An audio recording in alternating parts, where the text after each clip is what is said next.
off the play fake. Right down the seam, and it's caught by Dante Thornton. A foot race. They won't catch him. 66 to the house. This is 365 Sports, powered by Sikkim365.com. In the pistol. Mullins, big opening, might be gone. Touchdown, Michigan. 365 Sports is presented by IdealMRI.com. High-quality MRIs for $497 or less. IdealMRI.com. Your health is important, so is your budget. And that one might have been touched, maybe. Scooped up by the return man, Parker Kingston, and now he's going to turn the corner. There he goes. Kingston to the 50. Still going. Kingston. Touchdown. 365 Sports is also brought to you by Texas Farm Bureau Insurance, protecting Texans since 1952. Wants it all, man-to-man coverage. Douglas is there and holds it in. Touchdown, FSU. 365 Sports is turbocharged by Unite Private Networks. Find out more at uniteprivatenetworks.com. Big 12 opener comes down to this play. Sanders gets the feet set toward the end zone for the game. It is caught by Wester, just like 1994. Now here's David Smoak, Paul Catalina, and Craig Smoak.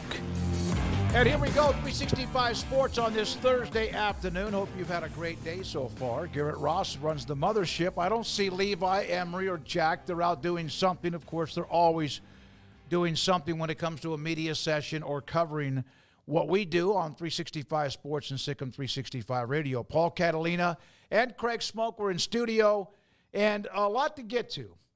Anything change yet officially when it comes to the Pac, whatever number you want to put in, and the Mountain West Conference? It appears as if now Air Force and UNLV have made the decision to stay. I don't know if everything has been signed because that still has to be done, but it looks as if the Mountain West Conference is pretty good shape, at least as of right now. Yeah, if they get UNLV and Air Force locked down, now they have to go get an eighth. I don't know, especially after talking to John Wilner yesterday, why they don't merge and why they can't figure that out, because to me that would set them up better. But if they don't want to, they don't want to, so it's not going to happen. So now it's the battle for that eighth school. And, Texas State's sitting in a good spot. I'm sure there's a lot of UConn talk out there, which wouldn't seem to make very much sense to me at all. But you got to get to 8 somehow, and there's teams out there. But now both of them appear to be – it's tied 7-7, and so we'll see how they get to 8, each of them. I thought I saw something, and I was on my way, Craig, you can correct me if I'm wrong, that the Mountain West needs 2 more. That they're actually – that they need 2 more, even with Air Force and also UNLV, at least it appears, if everyone signs, staying within the Mountain West Conference. But again, it's up and down. It's the roller coaster that has been for the last 2 or 3 days. Well, yeah, I just think the big significant thing is, there's certainly still things to finalize and also to flesh out further and to finish for both conferences in terms of their members. But I think the big thing from last night, obviously, is that UNLV and Air Force, let it be known that they weren't going to change. I mean, That's the big one, because if you're the Pac-12, which they're obviously not going to be the Pac-12 at this point, so I think I'm just going to start calling them the Pac, because the number thing's just not jiving anymore. But if you're the Pac, I think you're just gobsmacked at what has occurred over the last week or so, when you had the big triumphant release of, here's the full 4 schools that are going to be joining us, and this is just the first step. And then it felt as though they were going to be able to go and kind of pick and choose who they wanted to bring in.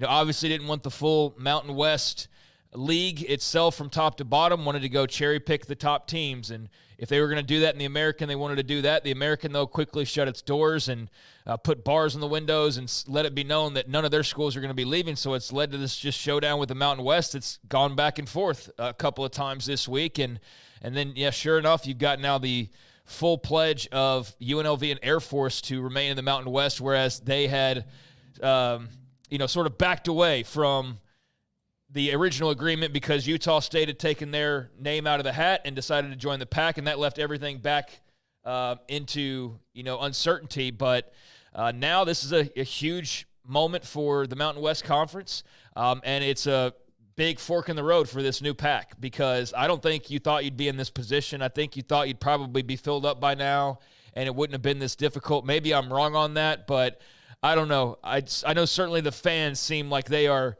puzzled about what's next and certainly annoyed by what's occurred so far. As fun as that original announcement was, everything that's happened since, you've added Boise and San Diego State and so on, has been basically no's from everybody else. And then some flip-flopping of a no, well, maybe, and then no again. And so I don't know where they turn, but Texas State's a team that Paul mentioned. UTEP, another school that probably gets some further looks. UTSA, but I don't know. Not UTSA. They're in the American. But I wonder if Tarleton State gets contacted. But perhaps Tarleton. Yeah, I was just thinking about Texas. But yeah, obviously UTSA's already decided to stay in the American, where they just joined. So yeah, it's a fork in the road for the Pac, and the Mountain West still has some work to do as well. But they're sitting in much better shape than you thought they might be. Well, here's Brett. This is Russ Dellinger. This is like really just a few seconds ago. The 6 remaining full members of the Mountain West, including UNLV and Air Force, have signed the binding commitment. So that's done. The Mountain West is expected to later release per-school tiered distribution of signing bonuses derived from the Pac-12 exit fees, which you wonder how much of that they'll actually get, or will some of that be settled? So that's being money promised that I don't know what it's going to be. The remaining unsigned Mountain West member is Hawaii. As a partial member in football, Hawaii does not impact the Mountain West Conference agreement, as all full members have signed, according to those familiar with the terms. Hawaii plans to sign the agreement with the Mountain West to remain a member in football. That means all 7 would be signed. Hawaii officials and those from the Pac-12 held conversations about membership in the last day, but the league did not extend an invitation. Yeah, so basically where we are right now is UNLV are staying with the Mountain West and Air Force as well, and so they are at 6 full members, and you've got the Pac at 7 full members. So they need 1 more. The Mountain West needs 2 more. That was my last check. If something's happened between now and then that is news to me, because I've been running some errands, but I believe that's where we are at this point. You need 3 more schools between the 2 of them, 2 for the Mountain West and 1 for the Pac. I believe that's where we are. So, yeah, UTEP and whoever else you want to throw into that mix that's currently free to move around a little bit, especially a school that's in the state of Texas, would seem to make sense. But, it's been an interesting round of musical chairs, an interesting round of what's the word? Not realignment, but what was the word I was using earlier today when we were talking about, or not earlier, but earlier this week, that Brett McMurphy and them were always not retraction, but consolidation is the word. Thank you, guys. Consolidation is the word I'm thinking of. Well, we both said it out loud. Yeah. You just didn't hear us. Yeah. But that's thinking it. That was the word I'm looking for. So the consolidation is happening, and we'll see who gets the next phone call. But it's been interesting to watch this. I know it's not of the level of, what's happening to the ACC schools one moment, or the Big Ten scooping up Pac schools, or any other variation that we've seen. There's multiple ones that we've seen over the last couple of years, but it is that level below, and so it's still of interest to me just to kind of see where it all sits, and certainly with a lot of Texas programs involved, I'm just interested in that aspect of it as well. All right, we'll have Sam Kahn at 3:30, Max Olson today at 4. We have BYU football coach Kalani Sitake today just after 5.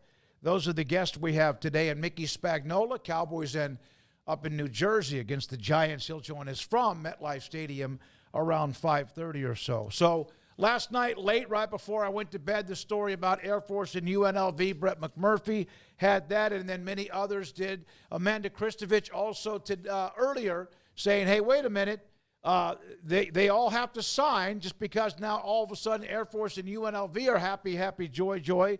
That doesn't mean that it's a done deal, but now those have been signed. And then Mike Craven, Paul, you had this one and Craig, you mentioned the Texas State active discussions with the Pac-12, Mountain West, and even the AAC about conference moves. They're right now a part of what is the Sun Belt. Am I right? Yes. Yes. And so it's moving parts as everybody tries to jockey for position. So Texas State's in a great spot here in that they can either trick the Sun Belt into giving them more money because they may or may not really want to leave. Right. Or one of these other three conferences is going to offer them a better deal than what they had. So good time to be Texas State right now and maybe hop into another conference. It also might be a pretty good time for Sacramento State. Have you seen this?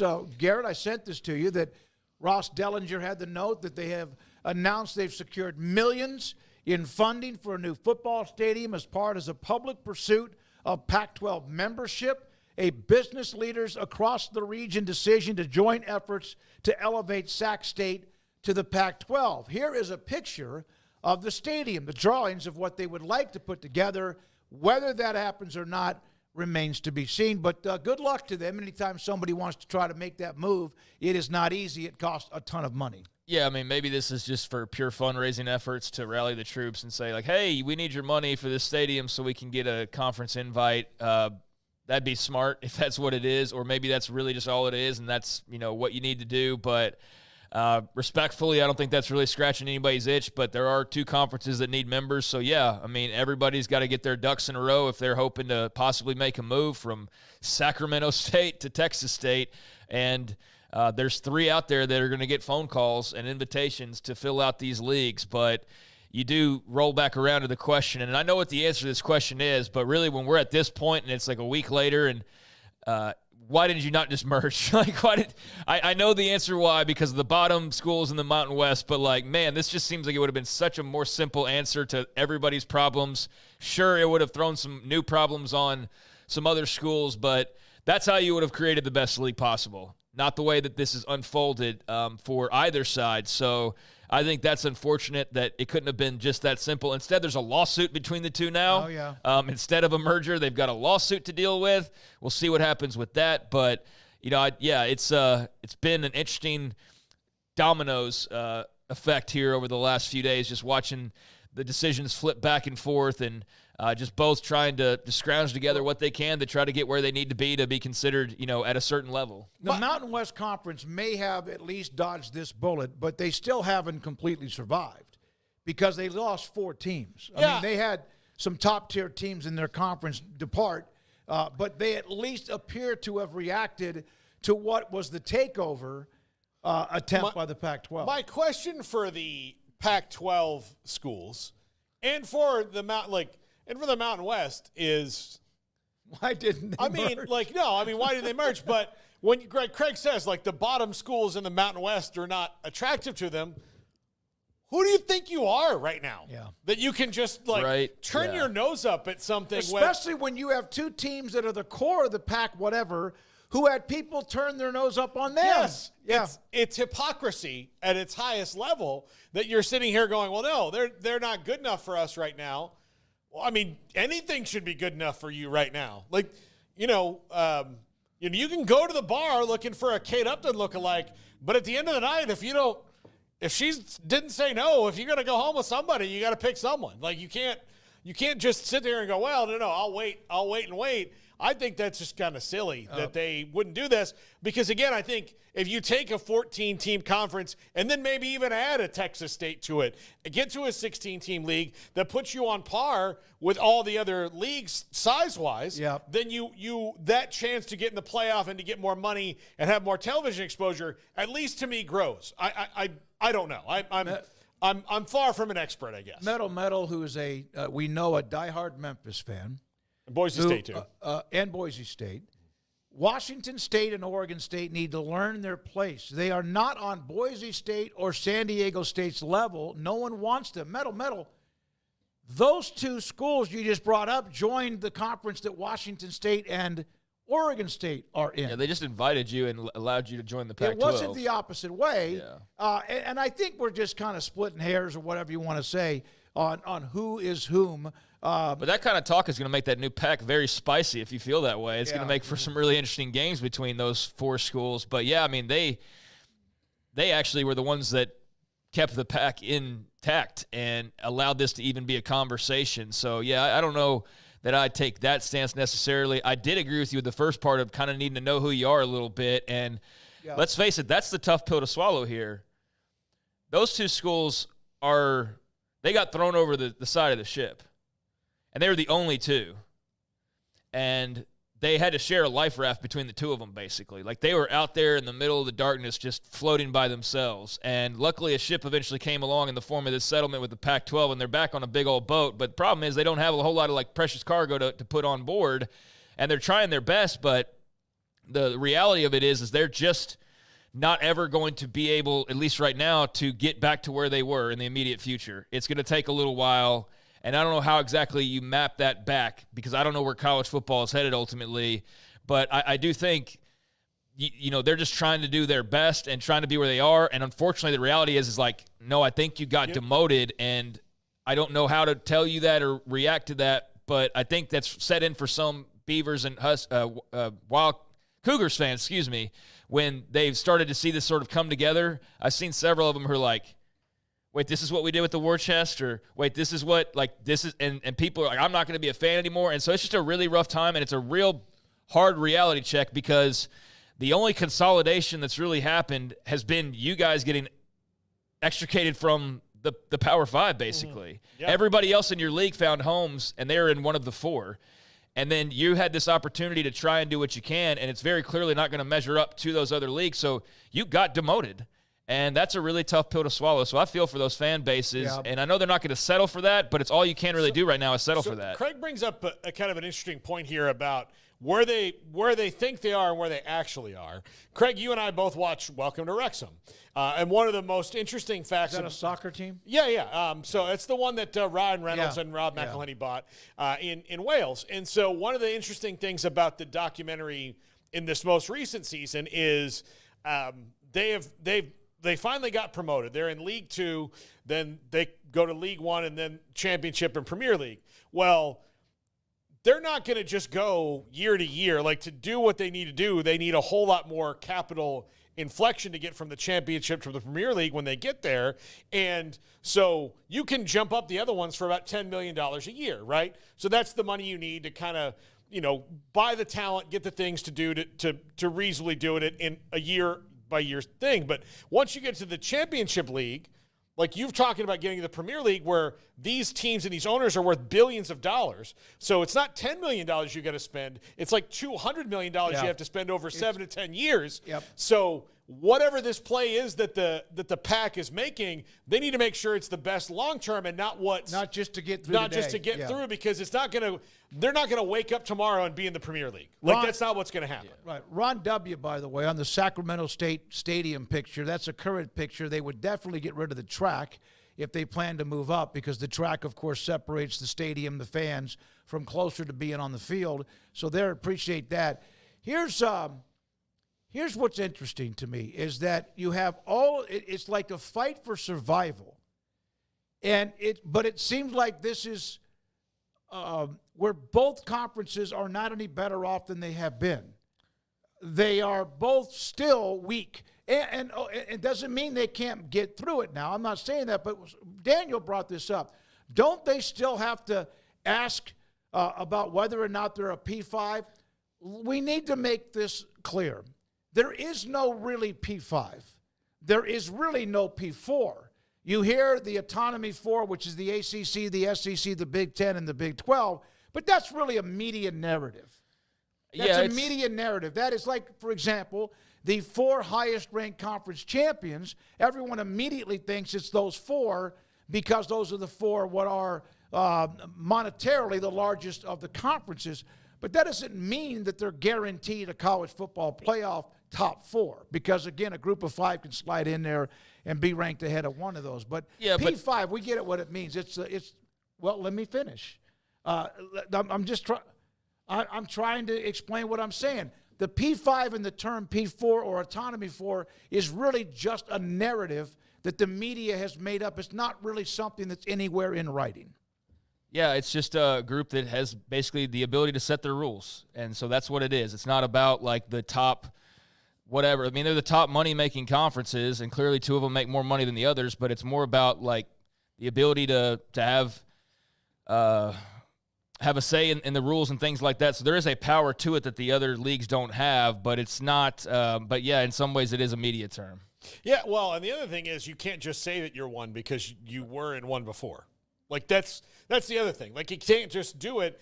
Everybody has to like Washington State and Oregon. Yeah, they can't just say that they are now again because the Pac once was. Yeah, so I wanted to make sure we a lot of misinformation about the college football playoff, that those four, it's the highest ranking conference champions, but it doesn't have to necessarily be what is considered one of the four major conferences that automatically gets in. You win the Big 12, you're getting in. I get that. But as far as the highest ranked four that get the first round buys. Don Corleone curbing Sonny in Godfather 1. What the hell is he talking about? That's from retired stockbroker. Well, he didn't curb him. UT parking, it would take a statistical anomaly for a Power 4 conference champion to be left out of the playoff. Won't ever happen. Yeah, no, it would. I mean, they're not, like, it's the highest ranked 5 or champions or whatever it is. So, yeah, it would take a conference, one of those 4, having a colossally bad season.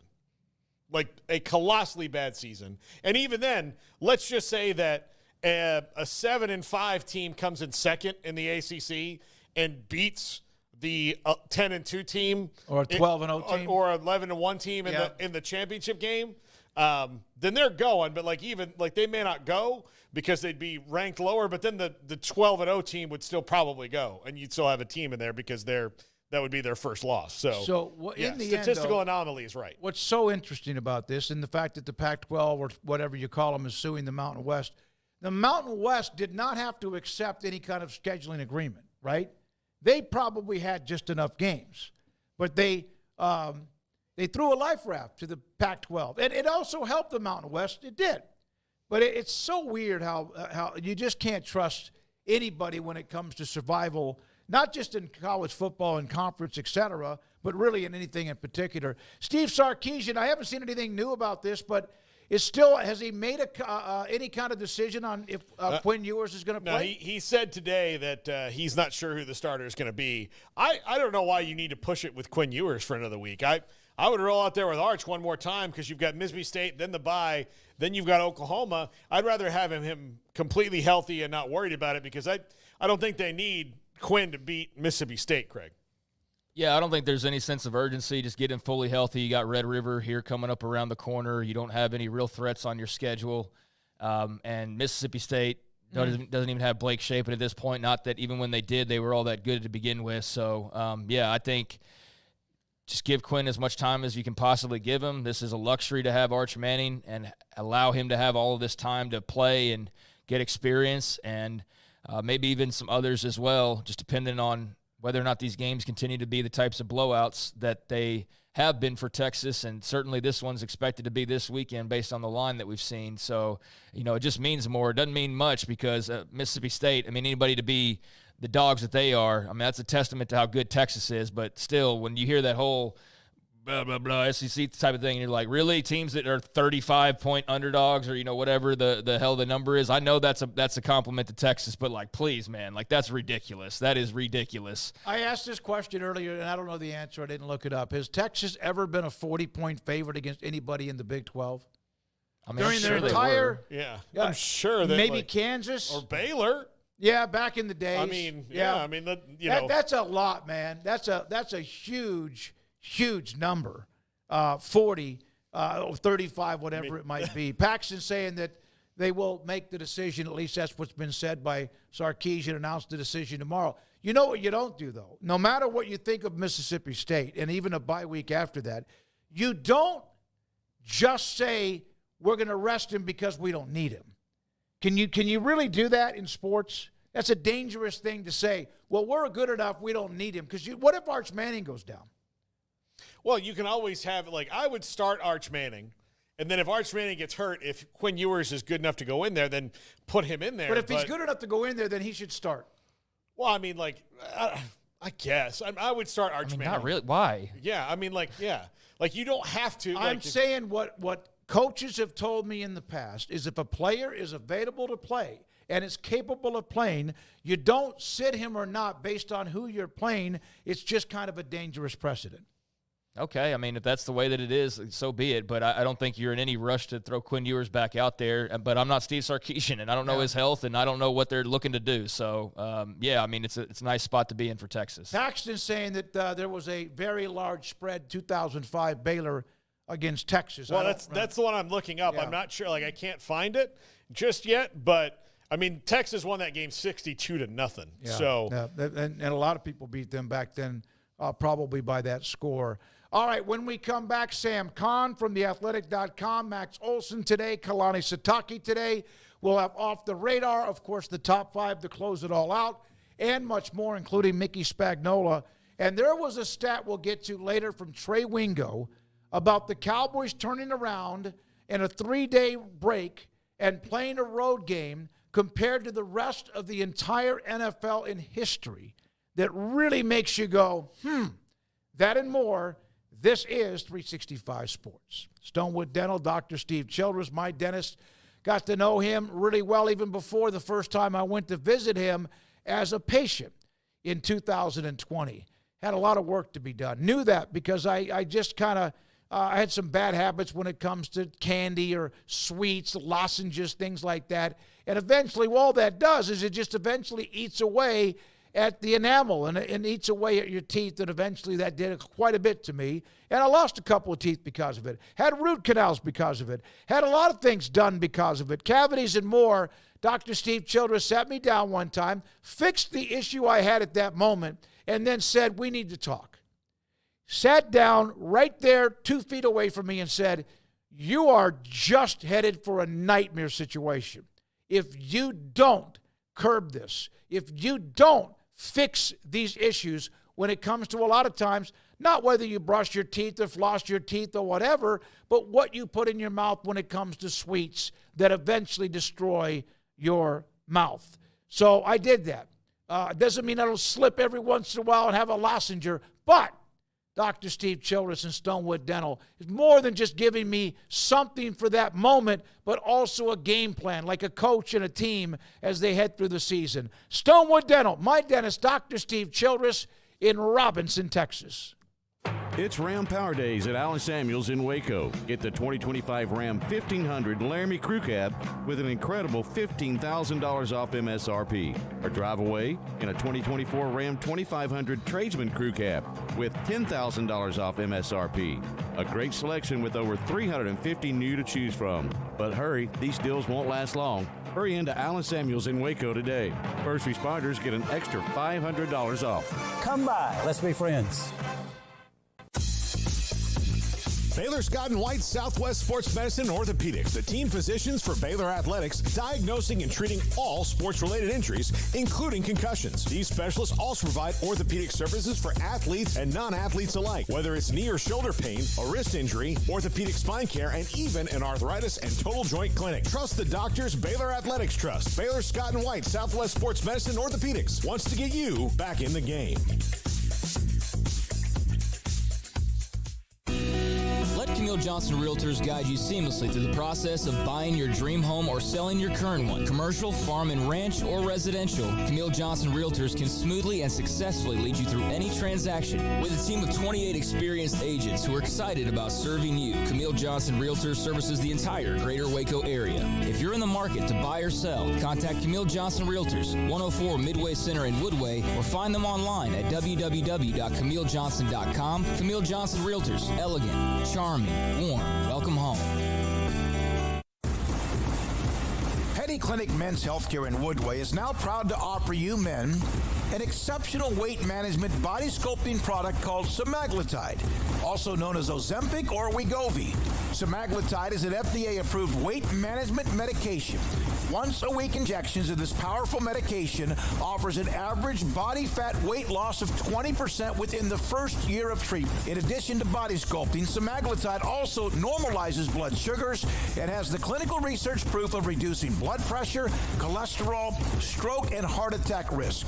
If you're like most men and you have stubborn fat that will just not respond to typical diets and exercise, then help is finally here. Semaglutide, affordable, highly effective. Google search Petty Clinic Waco and reach out to the Petty Clinic team today for a free consultation with Dr. Petty to see if semaglutide is right for you. Go to pettycliniclowt.com. This is 365 Sports. The 3 o'clock hour is sponsored by Waco Custom Marketplace. Meats, sweets, Texas treats, and a cut above the rest. 425 Lake Air Drive, Waco.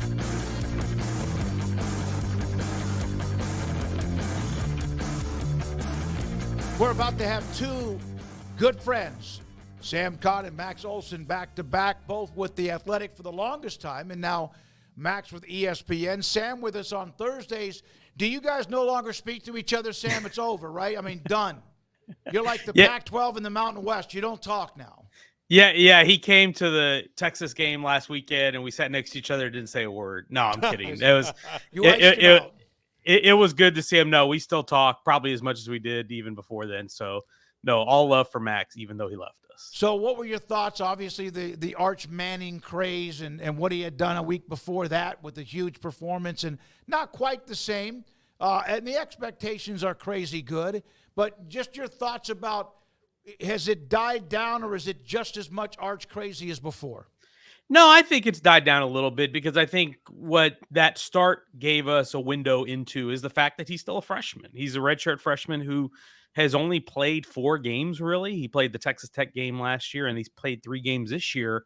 So this is a guy who still is very lean on experience. Now, his physical tools, they're all there. And getting to watch him in person now as compared to when I saw him a year and a half ago when he first enrolled, he's come miles and miles from where he was when he first got there. But the physical tools are there. The arm strength, you saw the deep ball, I thought was really impressive. You saw how athletic he is. And I think he has all the mechanics. He's really polished from a mechanic standpoint, for at least for a redshirt freshman. I think the thing that he's going to have to learn is when to check the ball down, when not to force it into coverage, and just be patient. I think he's maybe as at times gets a little anxious, because I think he's expecting it to go, bang, bang, bang, get through my reads and get the ball, deliver it where I need to go. Sometimes the defense isn't always going to give you that, and you have to kind of take what they give you. So I think that's just going to take reps and time for him to develop and learn those things. Sam, what do you make of this Pac-12 versus Mountain West stare down? Again, I'm going to say this for like the umpteenth time. Can we not do this during the season? Let's please. Yeah. Golly, we got games this week. I feel like this week has been one of the odd ones, because we had all the realignment chatter and we had the UNLV thing going on. So much of the attention is not on the field. But yeah, it does beg the question to me why the Pac-12 didn't just go for everybody they wanted at the start, rather than just go the first 4 when they first did the expansion. To me, it would have made sense if you wanted UNLV and you wanted Air Force. Why didn't you just do it right off the bat? I thought getting to 8 is really important, and I thought it could have been done a little bit better in that way. I understand why they were interested in the teams in the American, but once you get turned down by them, then you're starting to lose leverage. And of course, now the Mountain West is using the money from the exit fees to try to keep their conference together. It's really unfortunate. The whole thing is that we have this going on where 2 conferences are essentially fighting for survival in the middle of the football season. I don't love how it's playing out, but it's kind of where we are. Sam, Houston, TCU, Baylor. Who do you feel is like in a worse spot right now coming out of last weekend? TCU. When you get 66 dropped on you by your rival, especially after you, by the way, decided to tell your rival you're too good to play them anymore and that we can't do that game anymore, which I think is completely weak. I don't like it. Play your rivals. I'm a very big believer in that. The fact that TCU not only did that, and then, oh, by the way, made fun of the TV network that they were going to play on because of the CW. Well, guess what? They're on ESPN Plus this weekend. You're not even on a network. You're on a streamer now. So the narrative around TCU and really the angst that I feel and sense from the fan base is at astronomical level. I feel like that game last week and how it played out with as many points as TCU gave away, and by letting 66 get scored on them and Sonny Dykes gets ejected, I feel like all the goodwill that you built from 22 to get to that championship game, I think you flushed all of it now. Like, it's all gone. And there's no more, well, this guy took us to the championship. I'm not saying that's fair. I'm just saying that's what the mood that I sense is from the TCU fan base. And that's not a good place to be, because now you've got people wondering if you even are the right guy for the job. Sonny Dykes is safe. He's not going anywhere. But you have fans asking that question now, and that's just not a good place to be. So, yes, Baylor's a little bit reeling. Houston's in a really bad spot. But TCU, by far, to me, just the mood is the worst with them. Yeah, because Sonny was very positive about his team. And when we saw him at Big 12 Media Days, and anytime we've had him on, that it was a different type culture in the offseason, et cetera. But I agree with you. I think being ejected is a bad look. It's the first major conference coach who's been ejected for double unsportsmanlike penalties. I think Bowling Green's coach was ejected when that rule first came out. It's a bad look. Isn't that interesting? Because, hey, even what Gary Patterson had built up with a very, very, very long stretch of success, remember?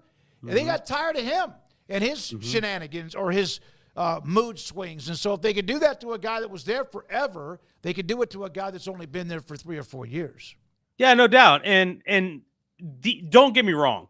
What he did in 22 was incredible, because that was a 5-7 team that he took over. I would argue they were better than their talent when he took them over, but they did a really good job of hiring staff, portaling guys in, and maximizing what they had on the roster. But now you look at where you are 2 years later, and you're wondering if this stretch coming up for me is so huge for TCU. They have got to bounce back here in the next few weeks. I think they've got Kansas and Houston coming up.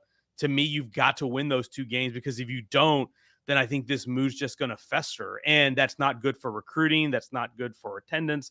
That's not good just for the vibes around your program. And I like Sonny a lot. I think he's a smart guy. I like a lot of the things that he's done in that program. But ultimately, it comes down to results. And right now, the results in the last year and a half are not good. So they play Kansas this weekend, a team that's also up against it.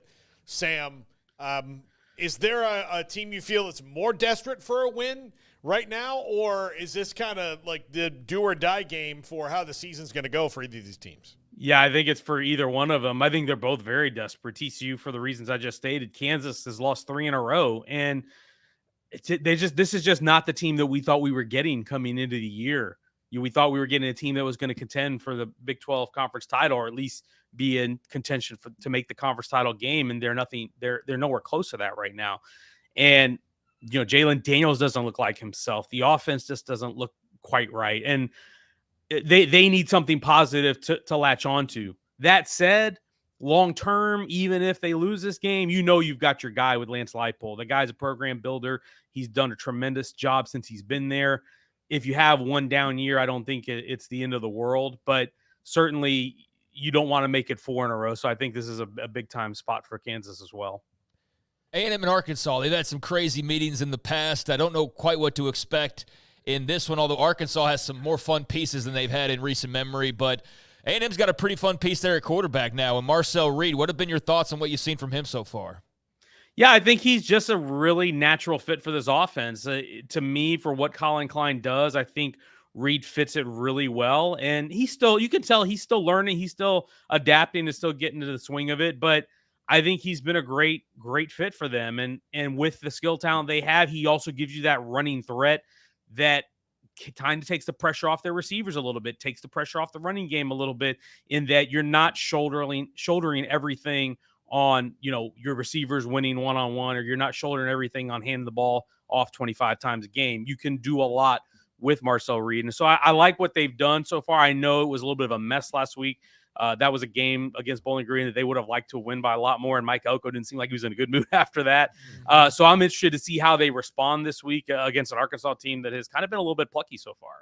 Sam, what was when you saw, and all of us saw a couple of nights ago, the Matthew Sluka story about him posting that he's going to transfer or redshirt or both, and then all of that like swirling of different information surrounding what he thinks he was promised, what the agent may have promised him based on a call from Coach Marion, and just your overall thoughts about that story. It's just a mess, honestly. It's one, I think the biggest lesson is get everything in writing. Make sure everything is written and signed, sealed, delivered in a contract. Because if you do that, then there's no ambiguity about what you're owed or whether or not someone is not holding up their end of the bargain. So I think that's point number one. Point number two is it's a mess just because this is kind of where we are. And we've talked about this in the last year or so, is this existence of chaos in the interim, like from where we used to be pre-NIL to where we're going to be in the rev share era, when I think things are going to be a little bit more orderly. Right now we're in that period where kind of anything goes, and it's unfortunate because it takes a little bit away from the attention on the field and what's going on in the games, because UNLV has been one of the great stories of this season. They're a team that's beaten 2 Big 12 programs. They're a team that's in the mix for the college football playoff berth from the group of 5. That's a story that should be celebrated, and unfortunately it's getting taken away. Now, I'm not saying that's to blame Sluka or to blame UNLV. I think just like in a lot of these cases, the truth is somewhere in the middle, and I don't know if we'll ever fully get a full grasp of who's right and who's wrong in this. But the fact of the matter is it wasn't taken care of before the season. It should have been taken care of before the season by both parties. It wasn't, and now we're sitting here talking about this instead of talking about what UNLV has done. It is going to make them interesting, and it's certainly going to make them a center of attention moving forward. And I'm certainly fascinated to watch them play from this point on. But, man, until we get to a more organized system, whether it's rev share, whether it's players and employees, whatever, we're going to have this kind of thing going on until we get to that point. Sam, there are desperation games like we talked about, and then there's the who are you game this week, which is Oklahoma State at Kansas State. Oklahoma State hasn't been able to run the ball. That's so strange considering one of the best running backs in the country and what maybe the most veteran offensive line in the country is back for Oklahoma State. They just have not looked like themselves. And then Kansas State found themselves in a hornet's nest last week in Provo and couldn't get out of it. And they have the let's see where this is going to go game this week. Yeah, I think you and I talked about this last week, Paul. I said when I looked at the schedule and I saw a 10 o'clock Eastern kick in Provo, 1,000-mile road trip, I was like, you just don't know. And it was one of those wild games because they turned it over 3 times and they had that wild punt return that they gave up. I mean, so you're talking really 28 points that were on the board that essentially you kind of gave away, which is really not the spot you want to be in if you're Kansas State. That said, I think I feel a little bit better about where they are as a program right now than I do about where Oklahoma State is, because like you said, they just seem to can't figure it out offensively. And I saw Mike Gundy. It sounded like he was questioning the play calling a little bit, which is not the spot you want to be in. Certainly, I'm wondering what Casey Dunn's thinking about that right now. But Ollie Gordon has yet to rush for 50 yards against an FBS opponent. This is a preseason Heisman Trophy candidate. What are we doing here? It's that they have got to fix that. And to me, until they fix that, I like Kansas State a little bit better in this one. Sam, you and I, a couple of weeks or so ago, when I reached out to you, I think on a Tuesday, and I asked you if you were available tomorrow at 3:30 because I thought I was talking to you on a Wednesday, right? And then you told me, because I do have an attention issue, what was the story about you leaving a child at school one day? Can you share? I mean, I'm sorry, I just threw you under the bus, but you did throw me under the bus. Yeah. I mean, how did that go down? Yeah, that was one of those things where, there's mom and dad. I think we had communicated, hey, I was going to do pickup that day, and then we had a news story come in that I had to handle right at that moment, and I was like, oh, let me knock this out, and then I'll go get it. and it took a little longer, and I'm just kind of doing my news story, and I looked up the clock, and I'm like, oh, wait, I'm about 15 minutes late to go pick up my kid. So fortunately, we got it communicated. We got there, picked them up. Everything was all good. But yes, that was to relate to you that, yes, I am absent-minded as well, even though I feel it may seem like I have everything together, but when you got 2 kids and you're running around here trying to cover college football, it's kind of hard. Yeah. When I was a kid, I remember I was like, my sister wasn't in school yet. She was in daycare. And I remember sitting in school because my mom she wound up being a teacher at the school, but she wasn't yet. But I remember it was like 3rd grade, just sitting at school, waiting. Yep. And my dad had been out of town, and my mom was in Austin visiting her parents because her dad had like a knee surgery or something. And he was out of town, and then they're calling everybody. And like my neighbor that's back when you probably were still safe to sit outside the Here's school the best part. I got to stay at my neighbor's house for 2 days, and they felt so bad. I was like eating ice cream for breakfast. It was awesome. They took care of you. Sam, tell me this. You shared that story. That had to be one of those where your heart drops for about. Yeah, because I was thinking to myself, you've seen that on the movies or something. You watch like Home Alone 2 and they leave Kevin in Chicago, and you're like, what terrible parents, who would ever do that? Not that this was to that extreme, but now I can relate to like, oh yeah, you can make those mistakes, and it is possible even if you think you do most of the things right in parenting, which I certainly don't. But yeah, that was just a wake-up call, and it was a reminder. Maybe I should put an alarm on my phone for the time I need to leave every day. I have so many alarms. My daughter saw how many, and she was like blown away by it. I juggle them. I really do. Last thing, Alabama hosting Georgia. Number 4 hosting number 2. Kirby Smart, even after they beat TCU and they were heavy favorites, it's us against the world. Nobody believes that we're very good and we can win this game.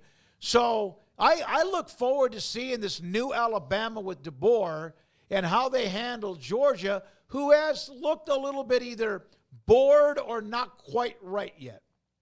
Yeah, you looked at that USF game and you kind of wondered because it felt like they played with their food for a little while. Georgia, I feel like, had the same thing with Kentucky for a little while. That was one they had to grind out. So this is going to be a really good game in that it's going to have some influence in the playoff positioning in the SEC title race as well. And it'll give us a sense for really where these teams are. To your point about Smart, it makes me laugh because I always am amused by the perpetual underdogs, even when they're favorites. Nick Saban used to do this at Alabama, used to make stuff up for the team to get fired up about. A couple of our colleagues, Stu Mandel and Seth Emerson, did a nice story on Kirby Smart today on The Athletic. And I think it was Malachi Stark said, like in his 3rd year of the program, he kind of got that sense that Kirby was very much like underdog all the time and chip on his shoulder perpetually. And he's like, when I first got here, why are you like this? Like, what's up with you, Kirby? And I was like, it made me laugh because I think that's just how some guys tick. And if you guys, I'm sure you heard that halftime sound that he had in the cocktail party when they were up 24-0 on Florida, and he's screaming like they're down 24-0. And they went up there, of course, brutalized Florida that night. To me, it's fascinating to watch kind of those guys do what they do and how they are able to develop their program, because he, to me, is now becoming really the dean of coaches in college football. Saban was that guy for so long. Now he's gone. There's really no kind of figurehead for, Harbaugh has moved on. And so Kirby's got the program that I think is the one that everybody wants. And so this, to me, more than just the game itself, is kind of like, hey, Alabama's kind of been the thorn in the side for them in the SEC title last couple years. Mm-hmm. This is kind of Kirby's chance, even though it's a regular season game. This is a little bit of a chance to make a statement as a program and kind of assert your dominance over the new guy at Alabama and say, hey, we are the SEC team. We are the number 1 program in the country. Somebody in the chat asked me to bring up the Ed Oliver bobblehead doll. Do you have, is there something famous about that in the background? I can't quite see it. It's next to that green cup way back there. Okay. That was when he was at Houston his last year, when they started to try to do a Heisman campaign for him in his last year at Houston. You might remember David Bassett used to be the SID at Houston. He works for the Falcons now and does a great job over there. But I think he was one of the ones behind that, getting that out. And that was one of the, we always get the Heisman gifts or the promotional gifts because they want to promote their players for the Heisman, all the different schools who have players in that race. That to me was one of the coolest ones, was the Ed Oliver bobblehead, because that's actually a depiction of his horse that he actually owned and rode as a child. Yeah, what a player he was. And is he still with he's with the Buffalo. Yeah, he's still with Still Buffalo. pretty good. Yeah. I just called him the Buffalo. The Buffalo. Yeah, that's the way he plays. Thank you, Sam. Great stuff as always. Good to see you. Sam Kahn, the Athletic, with us on Thursdays in the 3 o'clock hour around 3:30. I got a note for you. Michael Hawkins Jr. will start this week for Oklahoma. Do you know the last time a true freshman started at quarterback on the road for Oklahoma? Craig, I'll defer to you. No, I don't know. Troy Aikman. Really? In 1984. That's 40 years ago. Were they in 84? Golly, 40 years ago. They were still running the bone, right? They kind of mingled with that. Because didn't J.C. Watts take over when Aikman transferred? Am I off on that, or did Aikman take over for J.C. Watts? And then Aikman got hurt and transferred to UCLA. I thought it was Jamel Holloway. Jamel Holloway, okay, yeah. Who turned out to be pretty damn good, and they went right back to what they did pretty well anyway. I remember reading Aikman years ago when asked about why Oklahoma Golden Boy would leave. The offense wasn't good for him. I mean, he was not that dude. He also wasn't really an Oklahoma guy. Yeah. He was a California guy that moved to Oklahoma when he was 11 or something. Yeah. So he went to UCLA, and the rest is history. Jamel Holloway became the quarterback after the injury to Aikman and led Oklahoma to an 11-1 record, a win over number 1 Penn State, and the 1985 national title. So he's kind of like Brady and Bledsoe in a way. In that particular story, it's the last time that a quarterback started as a true freshman on the road was 1984 when Aikman was at Oklahoma. We'll have Max Olson just around the corner. This is 365 Sports, and sometimes we just come on the air, and many of you have been with us since we started, which has been over 4 years ago. If you would like to contribute to what we do, we don't ask, but we let you know it's there. There's a super chat button, and there's many who have used it before. If you want to, we'd appreciate it, but we're not asking for it. Number 2, for those who have not watched our show, we've kind of morphed from the day we started in April of 2020 into what we do now. There's mainly not 100% college football, but a ton of college football. What was, when we started, Sikkim 365 Radio with a lot of Baylor coverage, and then eventually, of course, Big 12 coverage, and then all the realignment stories. So we cover college football wall to wall, but we do have interviews when it comes to analysts for various schools around the country, but also we still do cover Baylor, which is just a mile or two from our studio right around the corner. So if you have not hit the like and subscribe button, we would appreciate that. Sometimes we take that for granted, but we never take you for granted, and we do appreciate your time with us today. This is 365 Sports. Tomorrow, 2 days from now, Baylor will host BYU, 11 o'clock game. The Baylor Alumni Fan Engagement Department, of course, is getting themselves ready for what will be a big Saturday morning, hopefully a beautiful day when the Bears host BYU.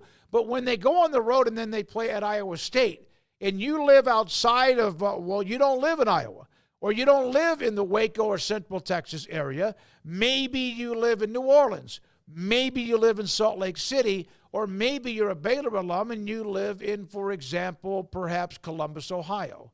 And yes, those places have their schools, but you want to rally some of the alums, Baylor alums in your area. And if you want to do that, you can contact Paul Thorpe or Doug Furch at the Baylor Alumni Fan Engagement Department as a part of Baylor University. They will help set up not only the watch parties, but also make sure people know what's going on.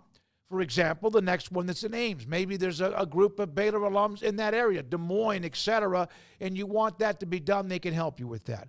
And if they're on the road later on somewhere else, they can help you with that. A bowl game, they can help you with that. An NCAA basketball tournament, regional, they can help you with that. Doug Furch and Paul Thorpe, the Baylor Alumni Fan Engagement, of course, a part of Baylor University.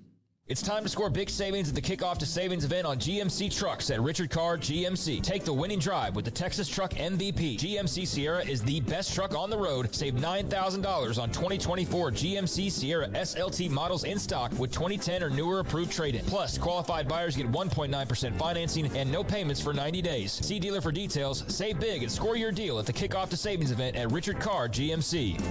Richard Car, they have the truck for you. Edward Jones Financial Advisors Josh Satterfield and John Maddox understand these are difficult and changing times we live in, but they know how important your financial investments are to you. So is your financial advisor staying in touch with you and helping you navigate today's financial climate? When you invest with Edward Jones Financial Advisors Josh Satterfield, John Maddox, and Sean Carter, they will provide their time and experience to help you reach your goals. And like coaching athletes, investing money is about time, patience, and encouragement. Josh Satterfield and Sean Carter on Wycon Road off Bagby, and John Maddox on Sapphire Boulevard in Hewitt. Proud sponsors of Midway Panthers football. Edward Jones, making sense of investing. Membership SIPC. El Conquistador restaurants are a very proud sponsor of the Midway Panthers, have been owned and operated by the Gonzalez family since 1969. El Conquistador is recognized annually as a local favorite with their fast and friendly service. Dine in or order takeout and enjoy your favorite Tex-Mex items as well as several traditional menu items. Catering is also available with 3 locations to serve you: Waco, Belmead, and Hillsboro. The Gonzalez family thanks you in Waco and the surrounding area for your continued support of 55 years in business. Go Panthers!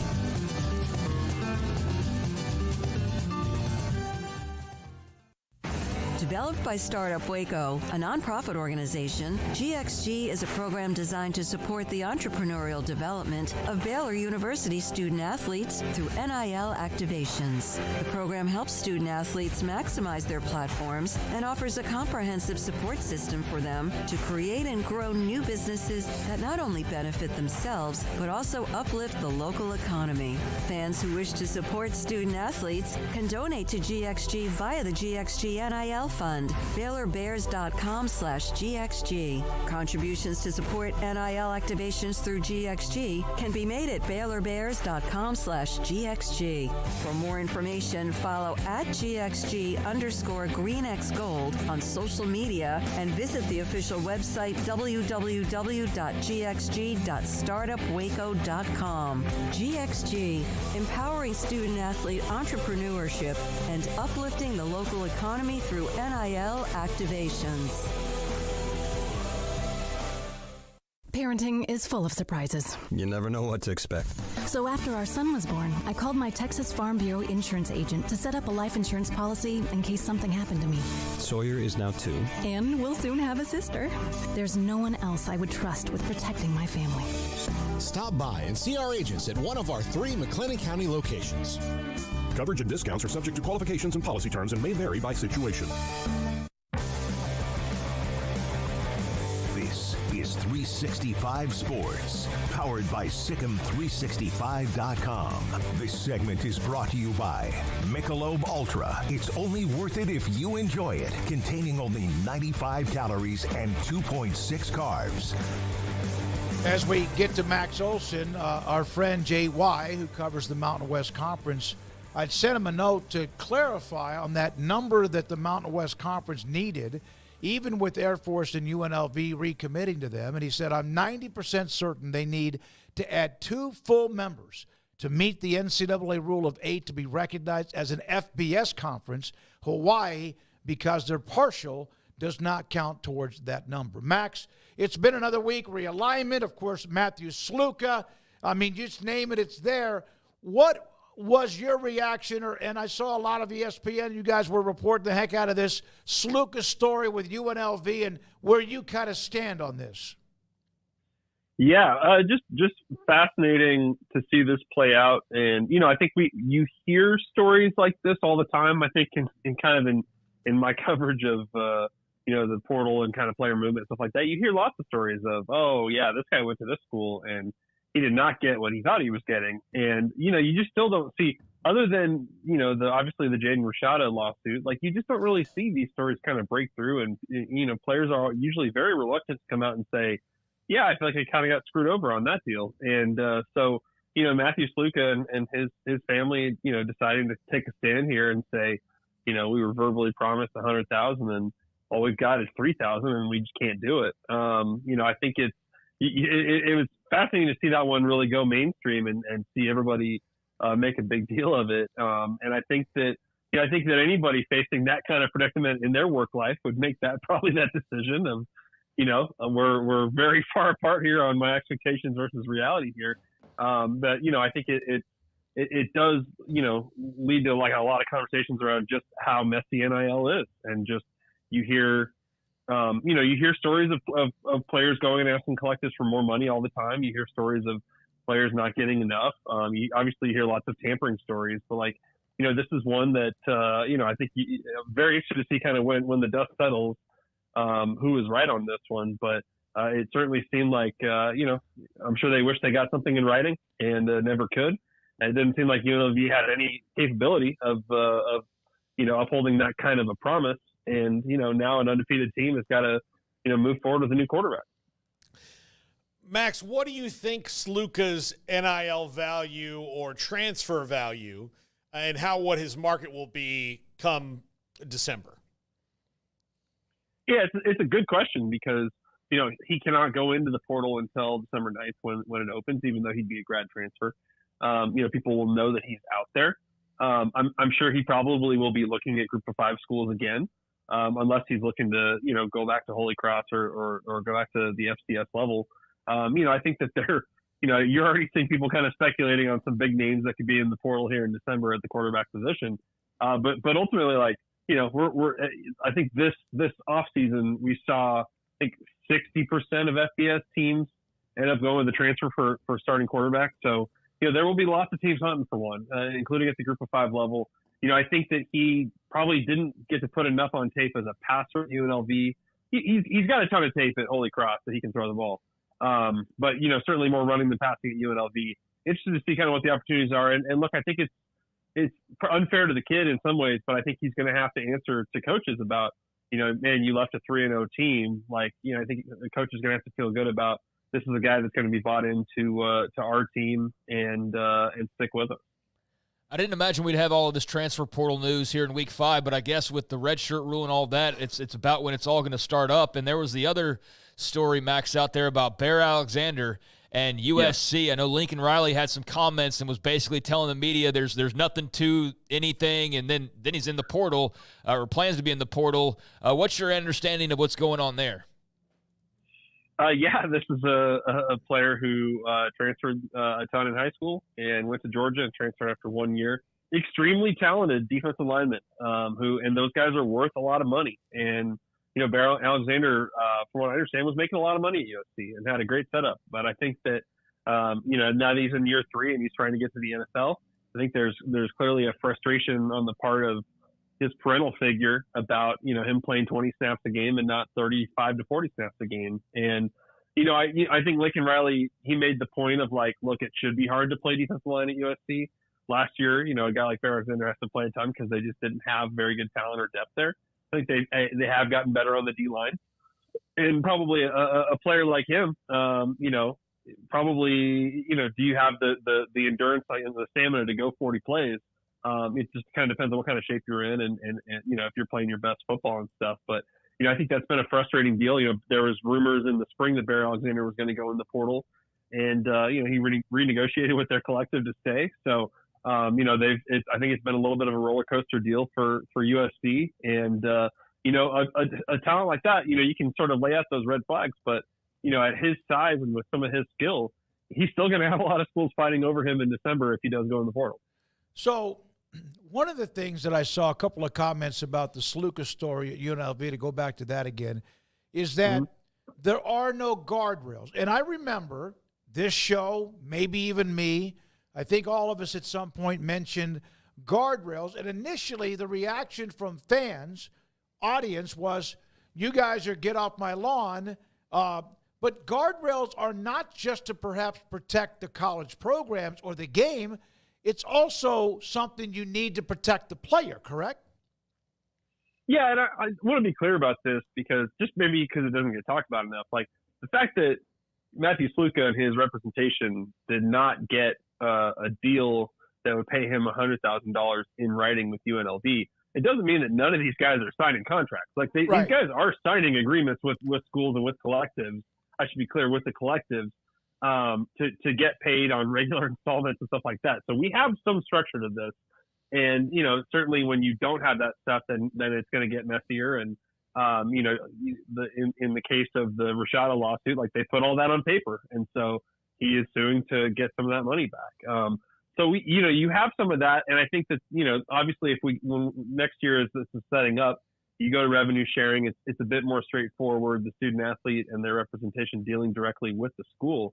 But I'm sure the frustration for people is like, well, you can't just, quit your team in September. And that's why the portal is not open right now and not open to grad transfers at all times and stuff like that. But, these stories are still going to happen. If it's not a player who said that they didn't pay what they said, there's going to be a player who said we're worth more now than we thought we were a month ago. I think that's just the nature of the open market there. And, how much can you create guardrails that like prevent these things from happening ever? Like, I don't know how possible that's going to be.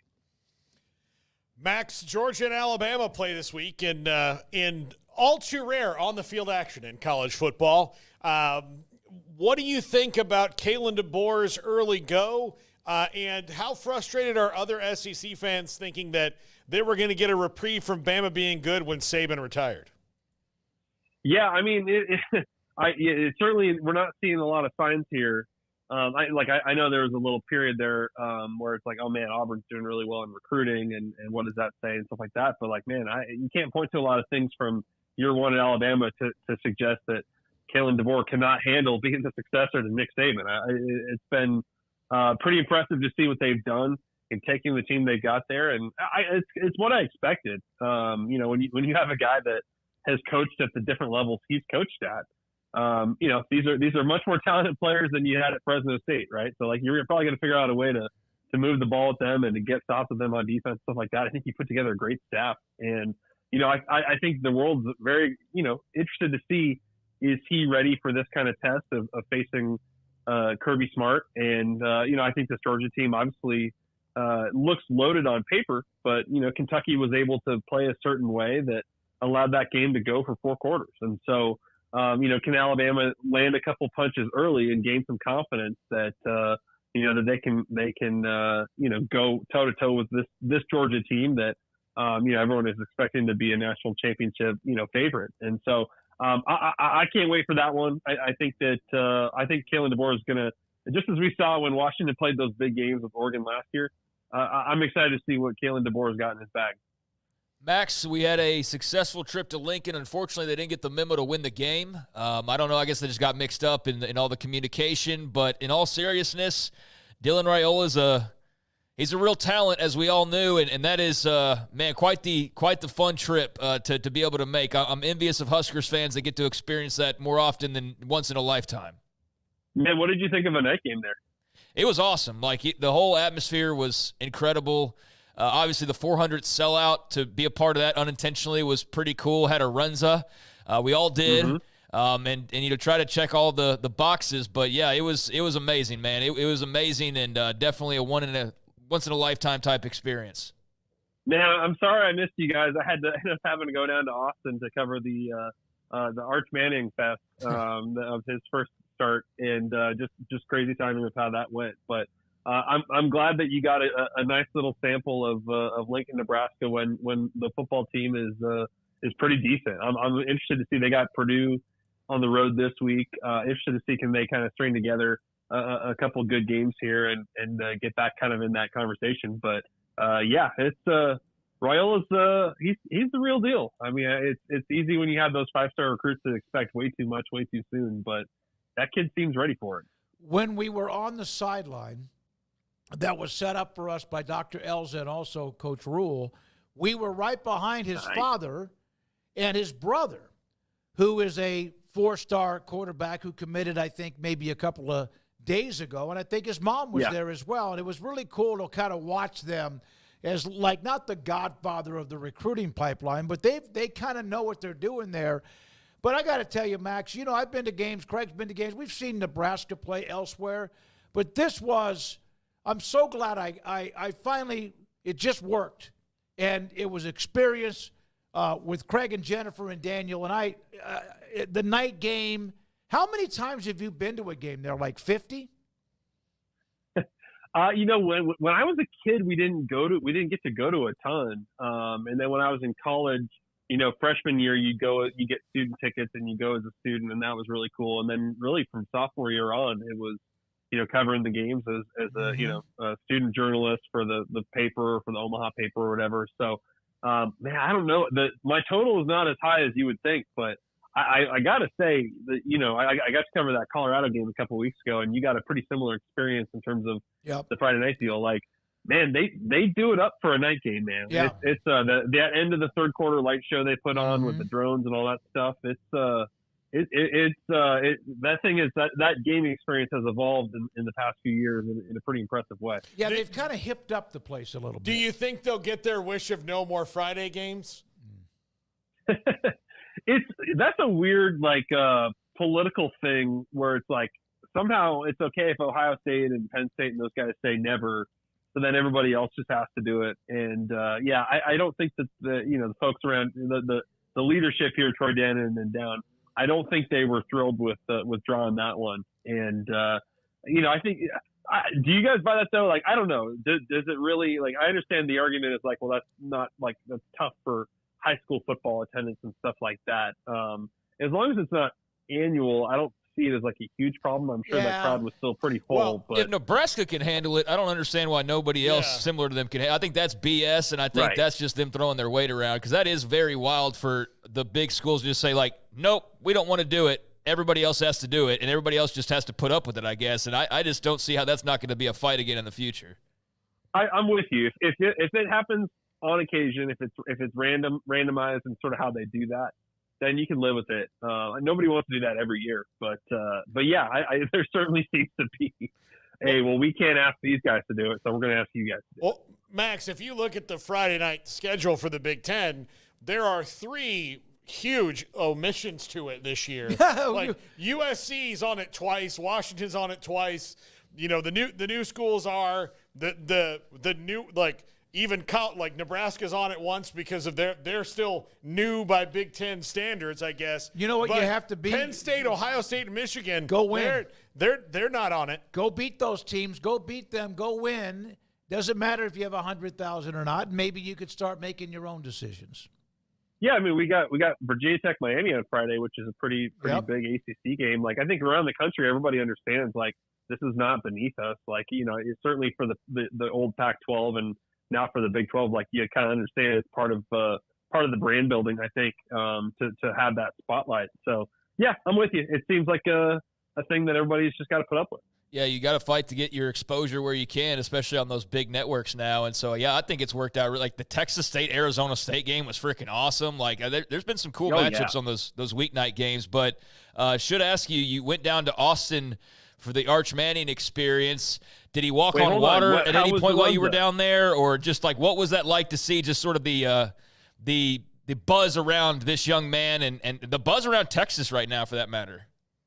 Now, first of all, what was the buzz around the Runza? I liked it. I liked it, and I'm more of a picky eater, but it was like a really fancy, thinner Hot Pocket, but delicious. Yeah. Daniel, Jennifer's husband, went and got one, and I think maybe got 2, and then he offered me to have a bite of it, and it was, I didn't know what to expect. I loved the combination of the meat. I was wondering about that. Then Craig and I got one. I loved it. It was perfect. It was a warm night, but I thought the taste was really good. Oh, they play. We took my son to the spring game this year, which was the first for us. It was really cool, and we got Runzas there, and it was the best runs I'd ever had. So whatever they're doing to cook them over at the stadium, they got it figured out. But to answer your question about Arch Manning, and you saw today, Steve Sarkisian said they're going to wait and decide tomorrow on who's starting against Mississippi State between Quinn Ewers and Arch Manning. I would guess it'll be Arch Manning, but I suppose we'll see what they decide to do. They have a bye week after that before they play Oklahoma. But, I thought it was a good, talking to Texas fans around the stadium before the game, like there seemed to be a pretty good understanding of like, man, you saw a lot of people wearing number 16 jerseys and were fired up to get a kind of a full game from Arch and what can he do. But I think everybody around there kind of understood Quinn's our quarterback. And I think that they're kind of taking their cues from the head coach there, that everyone does, kind of believe Quinn Ewers has a chance to chase a Heisman and a lot of big things this year. And, I think that the way the game played out probably reinforced that a little bit. Arch Manning did some good things. And, also made some redshirt freshman type mistakes, and I think that that's just part of the growing process. It didn't seem like he got too down on himself necessarily. And obviously you're playing an opponent where, the game's not in jeopardy or anything like that. So I think it was good reps for him. And, I think nowadays you got to feel like if Texas had to, turn to Malik Murphy last year for some big games to stay in the Big 12 race, like, you got to be able to trust that you can plug that guy in if you need a couple starts during this SEC run. And so I think there's a lot of value there, but certainly Quinn Ewers is the guy. And I think they're expecting huge things from him as soon as he's back. Not surprised he has the arm talent. Obviously, he's a much better runner than anybody, including his father, who was, as Paul, you mentioned, a wide receiver. But Eli and Peyton couldn't run out of their own shadow. But I saw a play in which he got sacked by UL Monroe, but it took about 4 guys to hit him. I mean, he's a big, strong. He is really turned into a hell of an athlete. Yeah, he's got a good pocket presence about him, and I'm sure people would be like, "Well, yeah, duh, of course he does." But like, I think that it's you can see a player that is trying to like work through his progressions and really, be a really professional quarterback. And I think it's just, you probably get, faster and better decision-making with Quinn Ewers, just from his experience of starting 25 games at Texas. But, I think Arch Manning, the arm talent, and I think, he certainly seems very well liked by this team and a guy that, they didn't run him against ULM, but certainly flashing that against UTSA with the run that he had is a different dynamic, even if Stark doesn't like to do that in his offense. So, yeah, it's a pretty good situation to have that guy as your QB2, and for that guy to also be, fine with kind of the succession plan there and being the guy next to him. Max, thank you very much. Max Olson, theathletic.com, now with ESPN, and as Sam Kahn said, they don't talk anymore. Is that right? Yeah. They don't. No, they just talked each other's ear off. But when they were at the game in Texas last week with UL Monroe, both down there to cover Arch Manning and his start. But no, Max with ESPN, we appreciate that. He retweeted a story, and I don't know if it was from Chris Lowe or someone else, the story about former strength and conditioning coach Alabama Scott Cochran. He's also at Georgia, and A New Life After Addiction. If you have not read it, it is a phenomenal story.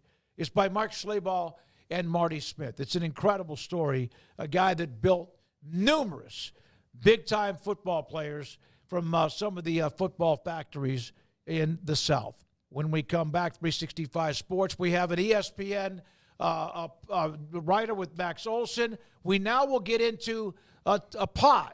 It's pod number 4. It's the four-corner pod with Utah, Arizona. You put BYU on the thing. Sorry, Utah's in it. My bad. Utah's in it, but you have BYU on the list. Okay. All right. Yeah. It's the 4th pod, the Big 12. We've gone through 3, 4 at a time. We'll look at those schools, Utah, Arizona, Colorado, and Arizona State, what they've done, what they have in front of them. That is next. This is 365 Sports. Don Humidor and Coffee Beans in the Townwest Shopping Center off Valley Mills and in between Richland Drive in Waco. Joshua and Cheyenne run it. They have fresh coffee beans. I always talk about the cigars and the Vita Dreams. I'll get to those. But they have fresh coffee beans. And the cowboy flavor is apparently the most popular. I don't drink coffee, but you can smell the aroma of the fresh coffee beans when you walk in the door. I mentioned the story that Josh shared with me, that a couple from Dallas who watched this show had pipes. The husband had a couple of pipes, and they wanted to get him fixed up a little bit. They went down to Don Humidor, they fixed them, and even bought an extra pipe. They can do that for you, too. And then there's the 48-foot walk-in humidor, Ashton and Macanudo, Artur Fuente, Romeo and Julieta, my favorite, Rocky Patel. There's the Texas brand cigar wall, To the right, when you walk in the front door, there are 2 doors. This humidor is so large, 48 feet long, and every brand of great cigar in the world is inside of their humidor. And Vita Dreams, it's a CBD gummy. If you struggle at night, and I tell you what, I've really had the last 3 or 4 days, I have struggled falling asleep. At a couple of different times, I had not taken a gummy. And it does make a difference. So if you do struggle falling asleep at night, too much on your mind, they can help you with that. Ask them about the Vita Dreams. Don Humidor Coffee Beans in the Townwest Shopping Center between Richland Drive and Valley Mills in Waco. Do you or your kids get nervous about going to the dentist? Stonewood Dental, Dr. Steve Childress, he can help. I've spent a career taking care of patients who as children had bad experiences, and now they're adults that hate going to the dentist.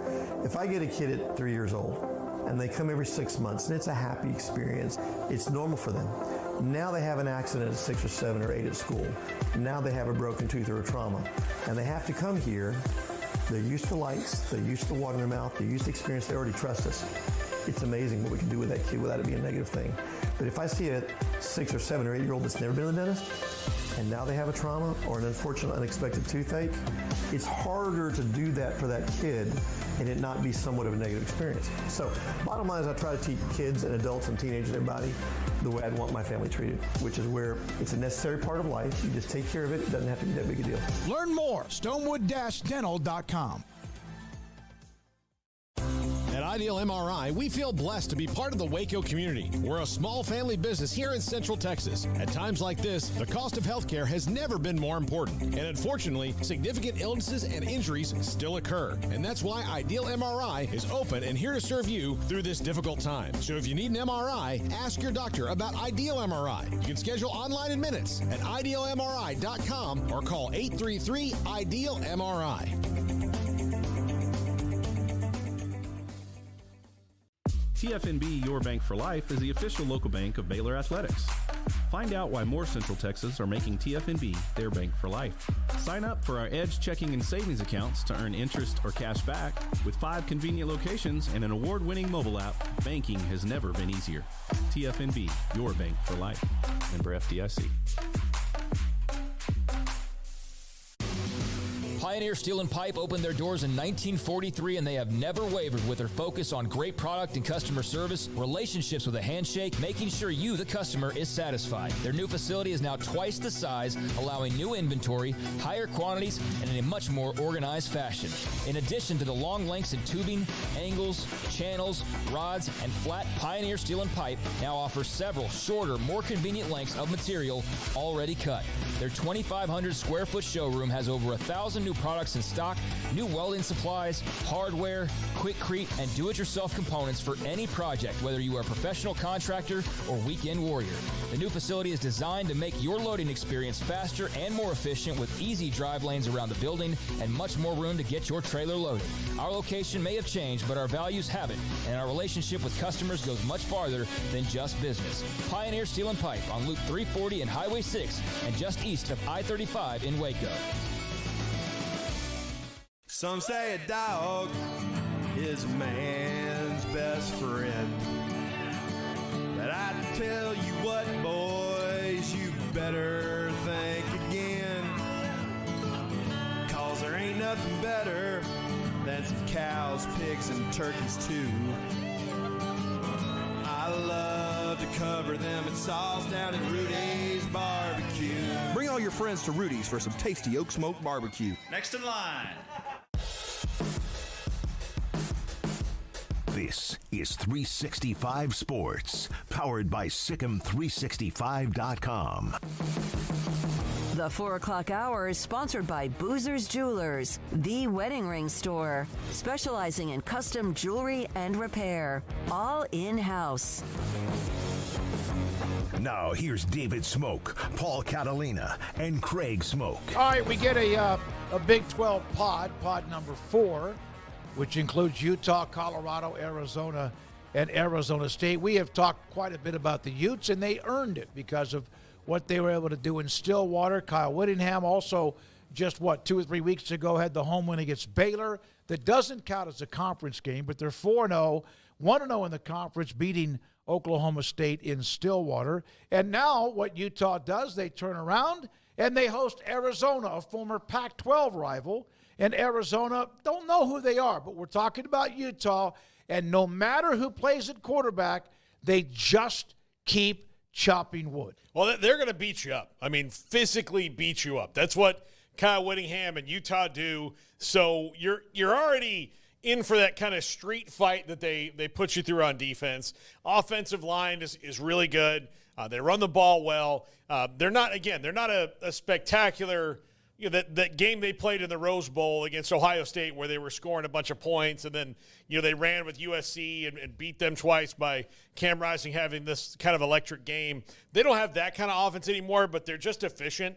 And what they did to Oklahoma State last week was just like slowly drown them. They just like dunked them under the water slowly until it was, they fought and couldn't get back. But I'm very impressed with Utah, and I fully expect them to win the game.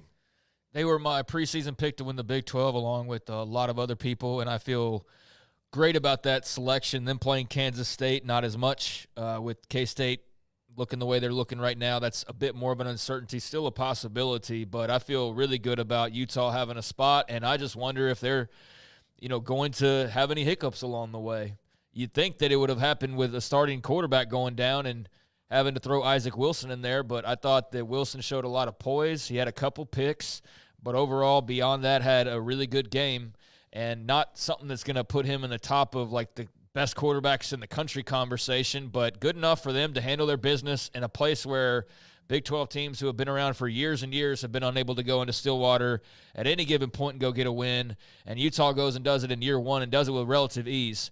I know the score doesn't look that way at the end. It got a little bit too close for comfort, but they controlled that entire game for the most part. I mean, beyond just the little back and forth early and then the ending there, the in-between was all Utes. So Michael Bernard's been fantastic. Yep. He's been really, really good for them. Brant Keithy's obviously a crazy good weapon. So they're awesome, man. And it was like Mike Gundy said before the game, and I think also after the game, is like there's nothing that's like super impressive other than they're just a really good football team. Like everywhere you look, there's just a really good, sound football team with good players who know the system because the system's been the same system for 20-plus years.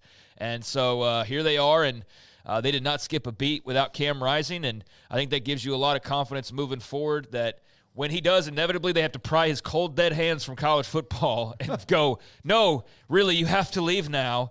I think they feel good about what they've got with Wilson and the other young quarterbacks in that room moving forward. But, yeah, that was a great win.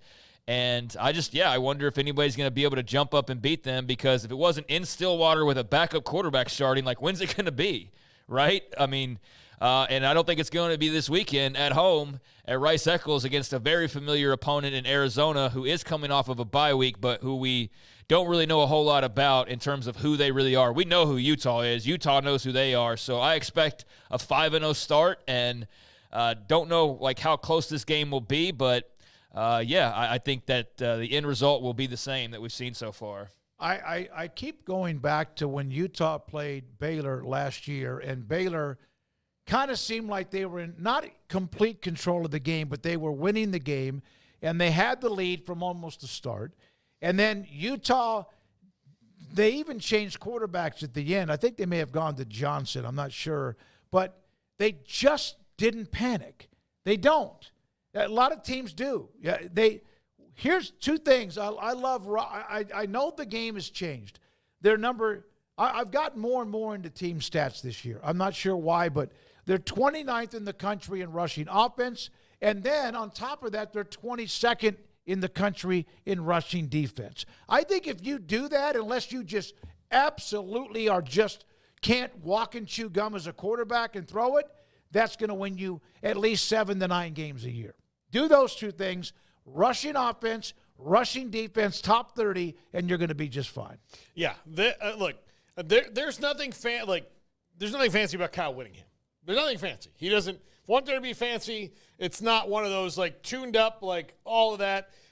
He's got a system that works. That's going to be the system even after he's gone. I mean, the Whittingham, skeleton is going to be there, the framework, whatever you want to call it, after he retires, which is going to be soon. And they're just the most, balanced team in the league right now. Yeah, they're the most balanced, well-rounded, well-coached, all of those things. And I know it's been kind of a fun little shtick to poke at Utah fans because they weren't, all in on joining the Big 12, and I don't blame them for that. Like, they had finally gotten into the pack a few years ago. It's very regional. They're having success. They've been into a couple of Rose Bowls, can't win them, but have been there. And why would you want to mess that up when you're in a really good spot? But, they've come in and they've walked the walk. They talked the talk throughout the offseason.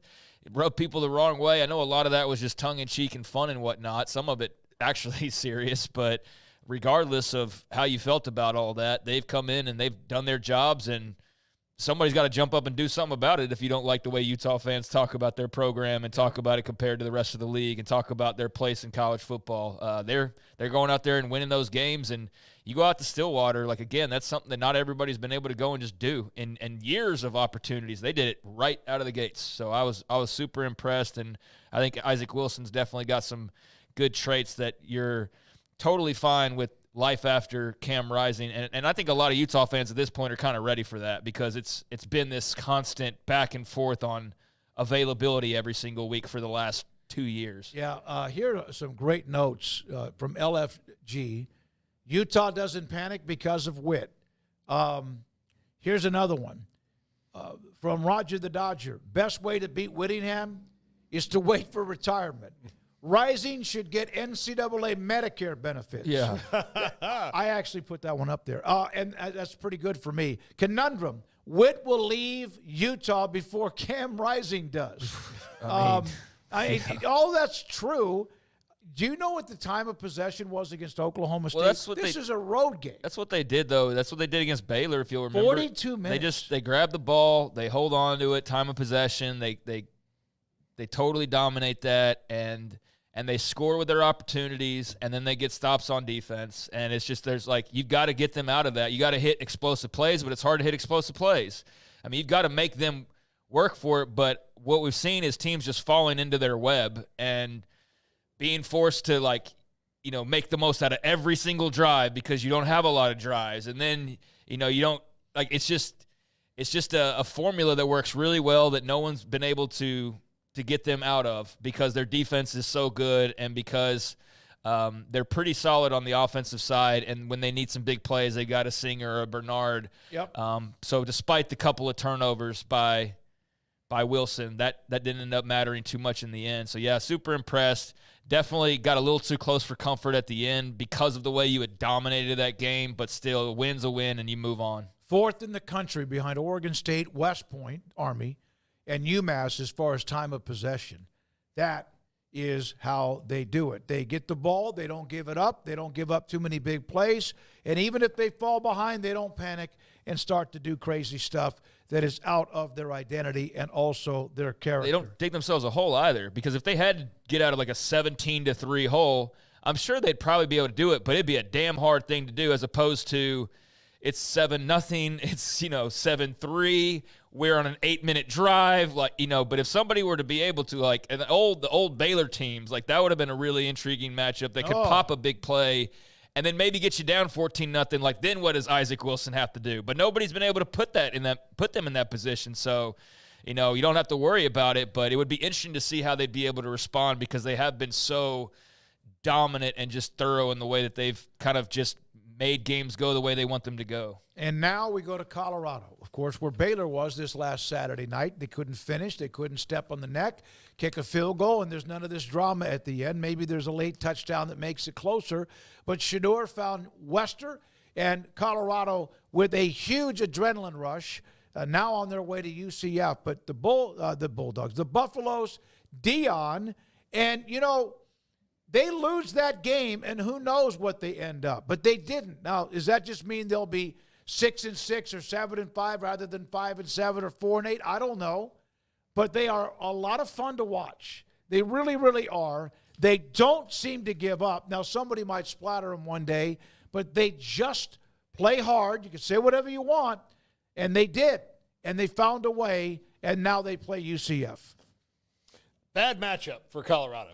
Really bad matchup for Colorado. I know that, we looked at their run defense last week, and they held their own better than they have in most games the last couple weeks, but they're also not playing teams that are as good at running the ball as UCF is. And while Colorado might be more of a contender than we thought, it might, maybe not be as bad off as we thought after the Nebraska game, the bottom line is it's just a bad matchup for their strengths versus UCF's strengths, and they'll get over on UCF a couple times. I mean, it's not like UCF is the doomsday defense back there, but I think Gus Malzahn's just going to turn loose, that running game on them, and they're really not going to be much they can do about it. They average giving up 150 yards per game. UCF averages like 400 yards per game. This will be fun to watch. This is about tempo, Craig? I think it's just a great styles clash in so many ways that I'm really intrigued by, but particularly with the elements of last week of Colorado, that emotional roller coaster of a game. It's at home. You had the big celebration. Like, are you hung over at all from that? And now you're like, what's the situation in Orlando? Are they going to play this game okay, or is the hurricane going to have any effects on this game? Because it's hitting right now. It's right in the middle of your alma mater, isn't it, Paul? Helene or whatever? Yeah, that's right. It's sitting coming up the west side of the Florida coast, yeah. So, I don't know if that's going to have any effect or not, but I do think that UCF and that rushing attack is going to be the thing that tilts this in the favor of the Knights. I'm very interested to see that Colorado defense, which did get better up front, trying to stop for starters, R.J. Harvey, but then when they throw Miles Montgomery at you and they throw Penny Boone at you and they throw K.J. Jefferson at you, that big hoss, is the Colorado defense going to bow up to that and be able to withstand that? Because this is not defending Baylor. This is a far cry from that. So that's really interesting to me. I mean, on the flip side, UCS defense, are they ready for Shador and Wester and Hunter and all those guys? I don't know. So, this is a really interesting game to me. UCF is heavy favorites, have been all week long. I do lean in their direction because I do feel like that running game is what tips it in their favor. Is just that's the strongest of the elements that are in this game. They're at home, and you had the big Colorado emotional win last week. I don't know how the Buffs are gonna grab all that back together and then go out on the road and go win a game. I mean, it's possible, I suppose, but I'm just not foreseeing that. But that was a much needed win. That was a signature win for Dion and company. That's a win that's going to be on the highlight reel for the next 3-5 decades, however long Colorado football is still around. It'll be a part of the Miracle at Michigan highlight package and whatever they've named it at this point. So needed that badly. It's great for the league that they got that win because now there will be more eyes on this game than had they otherwise lost, and every game subsequently that they win moving forward. They probably don't have Big Noon there.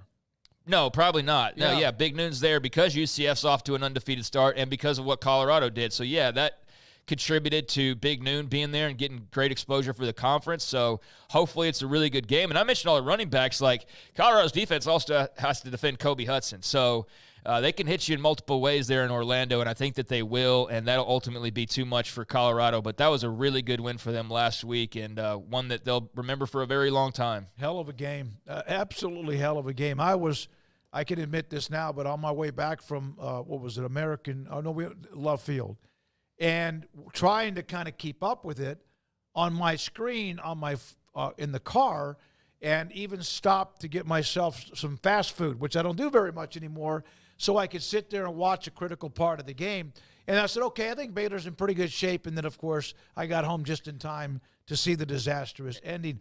Does the rain just completely neuter all of that big play talent for Colorado, or do players slip and fall and allow them to even make more big plays? Well, we saw that last week. Yep. They didn't slip and fall. They made a bunch of big plays in the pouring down rain in Boulder, and it was Baylor players, one in particular, slipping and falling during the Hail Mary that allowed that to happen. And other guys flying in like they were driving with a blindfold on and scorpioning themselves at the feet of that play. And somehow they had bad cleats or something, and the Colorado team had the right cleats. I don't know what happened there, but they played just fine in the rain last week, so I don't think that'll affect. I do think that tampers down the big play a little bit, but they're still they're not going to change who they are. They're still going to go for feast or famine on the big plays, and so I think if anything, you just dump it off and let Travis Hunter go 60 with it or something like that. I did not ask. I was not at the Monday press conference, and I wasn't in the post game because I wasn't in Boulder. But I wonder,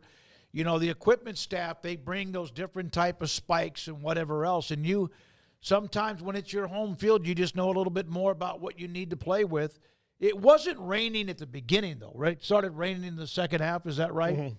Because I couldn't really quite tell from just driving and watching the game. And that might also just be your little chick, your little ducklings that don't have the right. That's almost what it looked like sometimes watching. It's like Caden Jenkins. It's like they look like they don't know how their legs work properly. You know what I'm saying? Yep. So I don't even know if it was cleats. Like mine after that injection, Paul, a couple of days ago when I fell on my. You know what? But I don't even know if it was cleats or whatever. But yeah. Colorado, I think they got a little taste of the rain last week, but this might be a different brand of rain. That's why I asked about the hurricane at the very start. I don't know what kind of disruptions that's going to cause across the Southeast this weekend for not just that game, but several games. Arizona last year was one of the really good feel-good stories in college football with Jed Fish. Now he's at Washington. Obviously, Brent Brennan from San Jose State now at Arizona. Arizona's 2-1. They are I haven't really seen enough of them, but they're about to play the team that doesn't change. They have Fafita, McMillan, or whatever, but they have to play on the road against Utah. I think this for Utah, you'll see Fafita and McMillan make some plays. I think you will because they're plus players. The thing about it is that Utah's just going to Utah, and that's going to be tough. You can get a T-shirt that says that. And outside of Fafita and McMillan, Arizona hasn't shown they have anything else. They haven't been able to do anything else. So if you do the old Kobe Bryant strategy of, well, as long as Kobe's going to get his, but if we can shut down, and Shaq's probably going to get some points, but if we can shut down all their ancillary players, then we can score enough points to beat the Lakers. That might be the strategy with Arizona on the way out when you play against them. So I just think that they're not quite there yet, but they've got some key pieces that could help them get there, but they're lacking another playmaker or so on offense. Okay, let's say McMillan gets loose once, or maybe he catches 8 passes, but won't they say, okay, we're not going to let him beat us type of thing? Yeah. And who else is going to step up for Arizona? Yeah, that's the thing. They don't have that. And plus, Arizona's got problems defensively. They've had that even in their wins. They've had problems defensively. So I just don't know that they can get enough stops on Utah and get them off the field when, like we said, when we were talking about them, they're just going to hold the ball and run the 4 corners on you when they get a comfortable enough lead. Yeah, I don't like this matchup for Arizona, even though they won this game big last year. The circumstances are totally different in many ways, including, coaching on the Arizona side of the coin. But I think for Arizona, you do love that they had the off week so that they could kind of go back to the drawing board after what wasn't a horrific start. I mean, it's a 2-1 start, but it's just the fact that one was the last time we saw you, and you were getting smoked by Kansas State in a Big 12 tune-up game, who just went and got smoked by BYU. I know the transitive property doesn't necessarily carry over in this case, but last we saw you were getting beat by 4 touchdowns, and now you've had a couple of weeks to go back to the drawing board. But yeah, outside of the Fafita-McMillan connection, I don't think Fafita's played all that well at times. I think McMillan's been a dude, but clearly you can't just rely on him to do it all by himself. So I think Fafita has to play better. I think he'd acknowledge that. And yeah, they need a lot more around them in all phases. So I think Arizona's still a team kind of trying to figure itself out a little bit under Brent Brennan. And there was all that talk during the offseason of nobody really left. But it's dude, they still changed coaches. That's a big deal. Yeah. They changed the head coach. That's a big deal. And so I think that's mattering right now. And they're just kind of, like I said, trying to find their way and find out who they are beyond Fafita to McMillan. You've got that. That works. That works really well. And it can work even when things aren't going well anywhere else because McMillan will make it happen. But, Fafita's got to be better. McMillan has to find another gear if they're not going to have enough help around him, which I don't know if that's even possible. But I don't love this game coming out of the bye week. I would if it was in Tucson, maybe, that you were at least at home, but you're traveling to Salt Lake City. So this is probably a 2-2 start you're looking at for Arizona, but what a big splash that would be to go knock off one of the unbeatens in the Big 12. I'm just not banking on it. Arizona last year gave it about the same amount of yards on defense, 350, 360.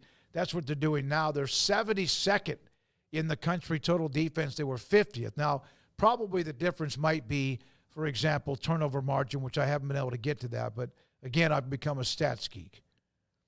I'm not surprised. I love math. As you get older, you pick up weird hobbies. Yeah, no, I do. I do. One of the worst parts about getting older is when I see people who get older who don't recognize the hair growth out of their ears. Oh, yeah. That's unacceptable. It's a simple fix. You get a little trimmer. Or they're just old and they don't care. Or they don't care, or they don't get out, so they surely don't care. But I actually have a reminder in my cell phone twice a week, ears, neck. Well, good for you. You got to have responsibility. I grew up in Southwest Florida, and you would quite often go to a restaurant, and you'd see a guy who had given up. Like a palm tree coming out of his neck. Yeah, it was that, and it's also like you'd look at what they were wearing, and, look, the guy's basically 80 years old, and he's like, listen, shirt's comfortable, pants comfortable. That's all that I need to match. Mm-hmm. That's it. That's it. Doesn't matter what and color they are. Right? Comfortable matches. All right. We now go to what we've done. Utah. We've done Arizona. We've done Colorado, which now Kenny Dillingham. And the Sun Devils were 3-0. They went to Lubbock. Competitive game. Texas Tech played very well. They took care of the football. Arizona State trying to bounce back 3-1 after the loss, of course, as I mentioned, to the Red Raiders in Lubbock. And now Arizona State at 3-1 will turn around, and they have an off week before they play Kansas, back-to-back home games against KU and Utah. Well, that should make this short and sweet. They'll have a great week because they're not doing anything. But Craig's on the Kenny Dillingham bandwagon. I'm on the bandwagon. One of my favorite coaches in the country. You guys are easy. Yeah, but he's fun. He's good. I like him.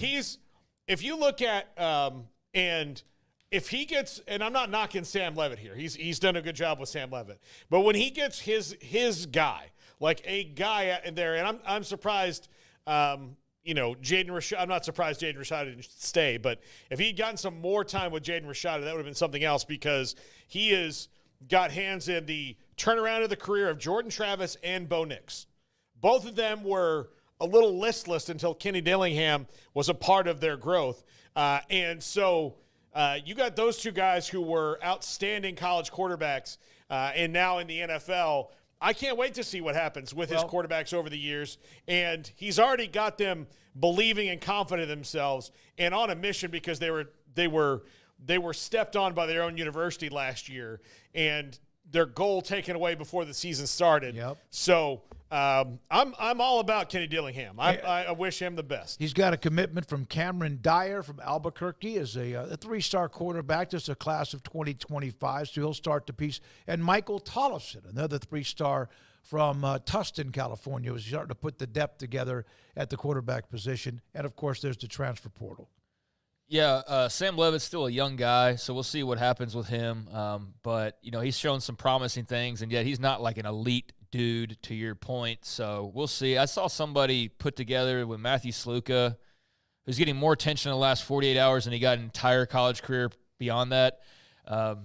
Somebody pointed out that, he and Kenny Dillingham were following each other or something. I'm like, okay, but the dude can't throw the ball. I don't know what he thinks he's going to do if that was to be that's not your big answer at quarterback, but I know that's just people trying to play detective, and so you never know. But that wouldn't be the big splash to replace Sam Levitt, would be getting a guy who runs around for the most part, but does it very effectively. Anyways, I think Levitt's going to continue to get better and grow. Didn't have the greatest game the other night. The big thing with them is they just didn't get off to a very good start. Got down 14-0 early, and you're in Lubbock, and it's at night, and you've got a young quarterback, and I think they just dug themselves too big of a hole, and then every time it seemed like they'd get a little bit of momentum and start to chip away and score, almost, I think, if not every single time, Texas Tech would score in response. And so it's like you could never catch up all the way. And then even when you got relatively close, you got within one score, Texas Tech scores a couple times, and then it's just totally out of reach. So, like, they got it to, they're down 14-0. They were 17-10 at halftime. And then Tech scores right out, so it's 24-10, where it was 17-10. You score, they score again. They score again. Yep. It's 30. Like, you could just never get within reach, and that was their problem. So that first quarter really doomed them, I think, last week. Scadaboo's awesome. Like, he's terrific, but they didn't have a whole lot in the run game besides him. Alton McCaskill, man, he's just not that dude since he left Houston. I don't know if it's injuries or what. I was super excited that maybe he'd kind of return to form, but he's just really a non-factor, which I hate that because he was so good at Houston, but obviously that was a while ago at this point. Yeah, that seemed like it was like COVID. Well, it was a couple years. I mean, He was at Colorado since then. Holgerson's been fired for Fritz. Like, all that's happened since McCaskill was a future All-American looking type of player. But, yeah, I think Arizona State has dug themselves a hole. That's a lesson learned.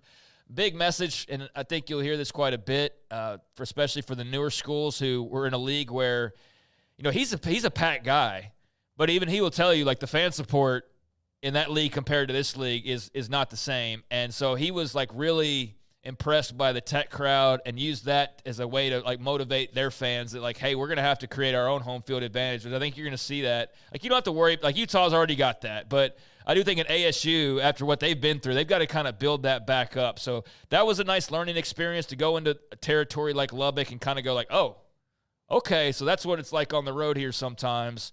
I think that will come in handy in the future. But, yeah, bad start doomed them. Valiant effort to try and come back. And now this bye week, I think, will be very productive. And they've matched their win total from the last couple of years. So, yeah, you lost the game, but I think you feel really good about where you are because it's the best you've been in quite a long time. Kim Coulter, Texas Tech fan. Tech played prevent defense the entire fourth quarter. Jesus. Man, I hate that defense. And I know why it's there, but I hate it. I hate it because it just seemed like you're letting it. The prevent defense is, we're going to let you score, but we're going to make you earn it. But you're letting them score after you're not letting them score for most of the game. Okay, there's the pod for Arizona State, Utah, and also Colorado. Craig Smoak off the radar around the corner.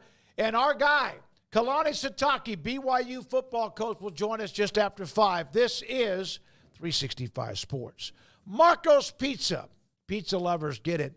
The triple pepperoni Magnifico available. You can go online, $11.99 for a large. And this pepperoni, it's not just the circular pepperoni that you normally see. It's got like slices of it. It's just filled with it. Like, it looks like just a ton of bacon that has been smacked and cut and chopped or whatever, but it's pepperoni, basically the same thing. Order now.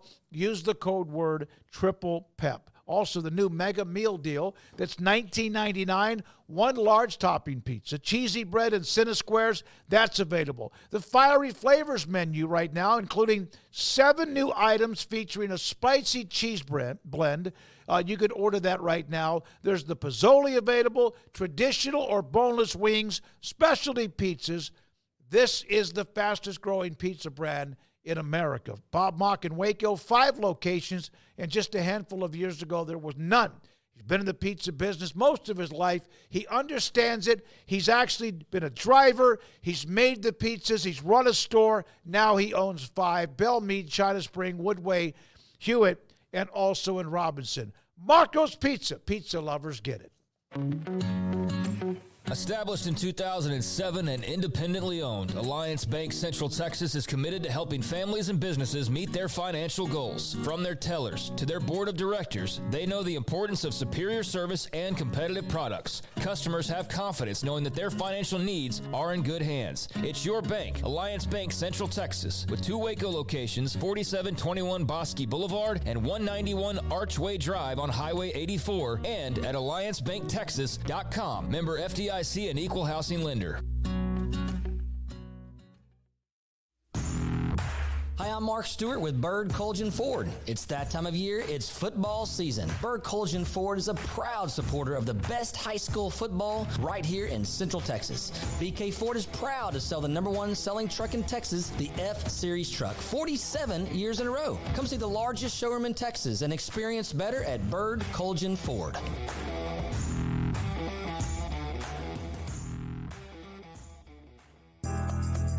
Riverbend Liquor and Wine now has 2 locations to serve you. The original on Lakeshore Drive at North 19th Street and the brand new spot in downtown Waco at 600 Franklin Avenue. If you're looking for the best in craft beers or local Texas bourbons, then the original is the place to be. And for the latest trends and online phenomenons, head downtown to the Franklin location. Either way, you're going to get the same great variety, customer service, and speedy experience. Check out both locations on their Facebook and Instagram pages, Riverbend Liquor and Wine, Lakeshore Drive at North 19th Street, and now downtown on Franklin Avenue.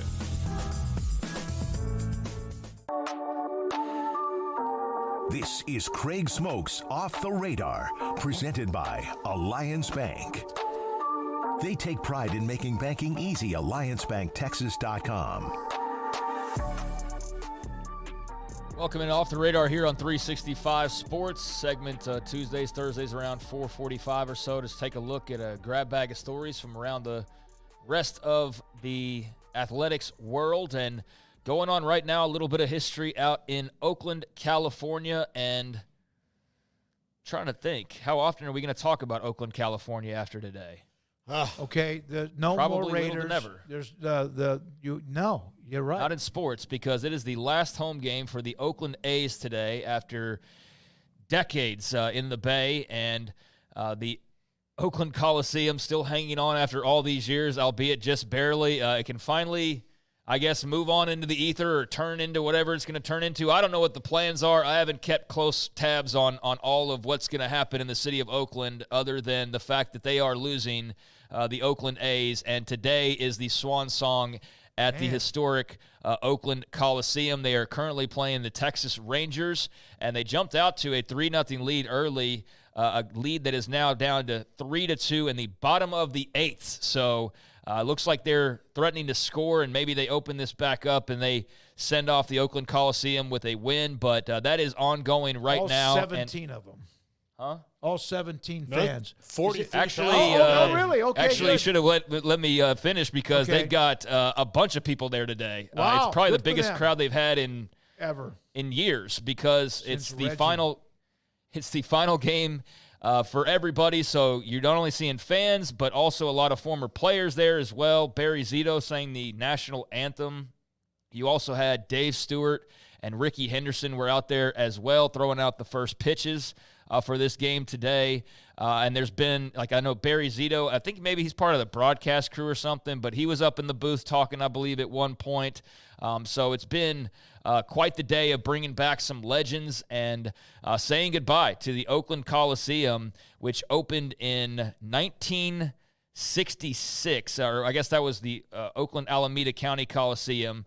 But it was opened back in the 60s and has been the longtime home for the A's, obviously, as well as a number of other events, and, of course, the Raiders there for a good long while as well. So it's been the butt of jokes for a long time. Like, you think of what's the worst stadium in American sports? It's like the Oakland Coliseum. Like, what's the least attended place in sport? The Oakland Coliseum. Like, it's been a running joke, but the joke's over and the people of Oakland aren't laughing. But it was a matter of, fighting with the city and fighting with ownership and money talks, and the money wasn't there for them to be able to keep the A's or the Raiders or the Warriors. I think they've got a WNBA team is maybe all that's remaining at this point, but a sad day for people in the Bay who are very proud to be from that area, especially from Oakland, and it's the end of an era. They've lost the Raiders twice, right? And this falls at the feet of one person, John Fisher, the owner. He never wanted to do anything but have the team in this portfolio. It wasn't something that he loved. It wasn't something he cared about. He never did interviews. He never reached out to the community. He held the community hostage to build him a stadium, and they're like, well, but you're not ever trying to make the team better. And I appreciate that they actually said no to some things instead of raising their taxes so they could just keep their team. Like the people actually did what the people should do and said, like, no, we're not just going to foot the bill for your stadium. Wait, who's the rich guy here? Yeah, exactly. Like, who's the rich guy? Like, why are you coming to me to get this money when you need to finance this on your own? And look, if we're not going to finance it, we're fine with you leaving because we don't like you. And then thinking that he would be like, well, they also don't spend money on the team. They doesn't spend money on the team.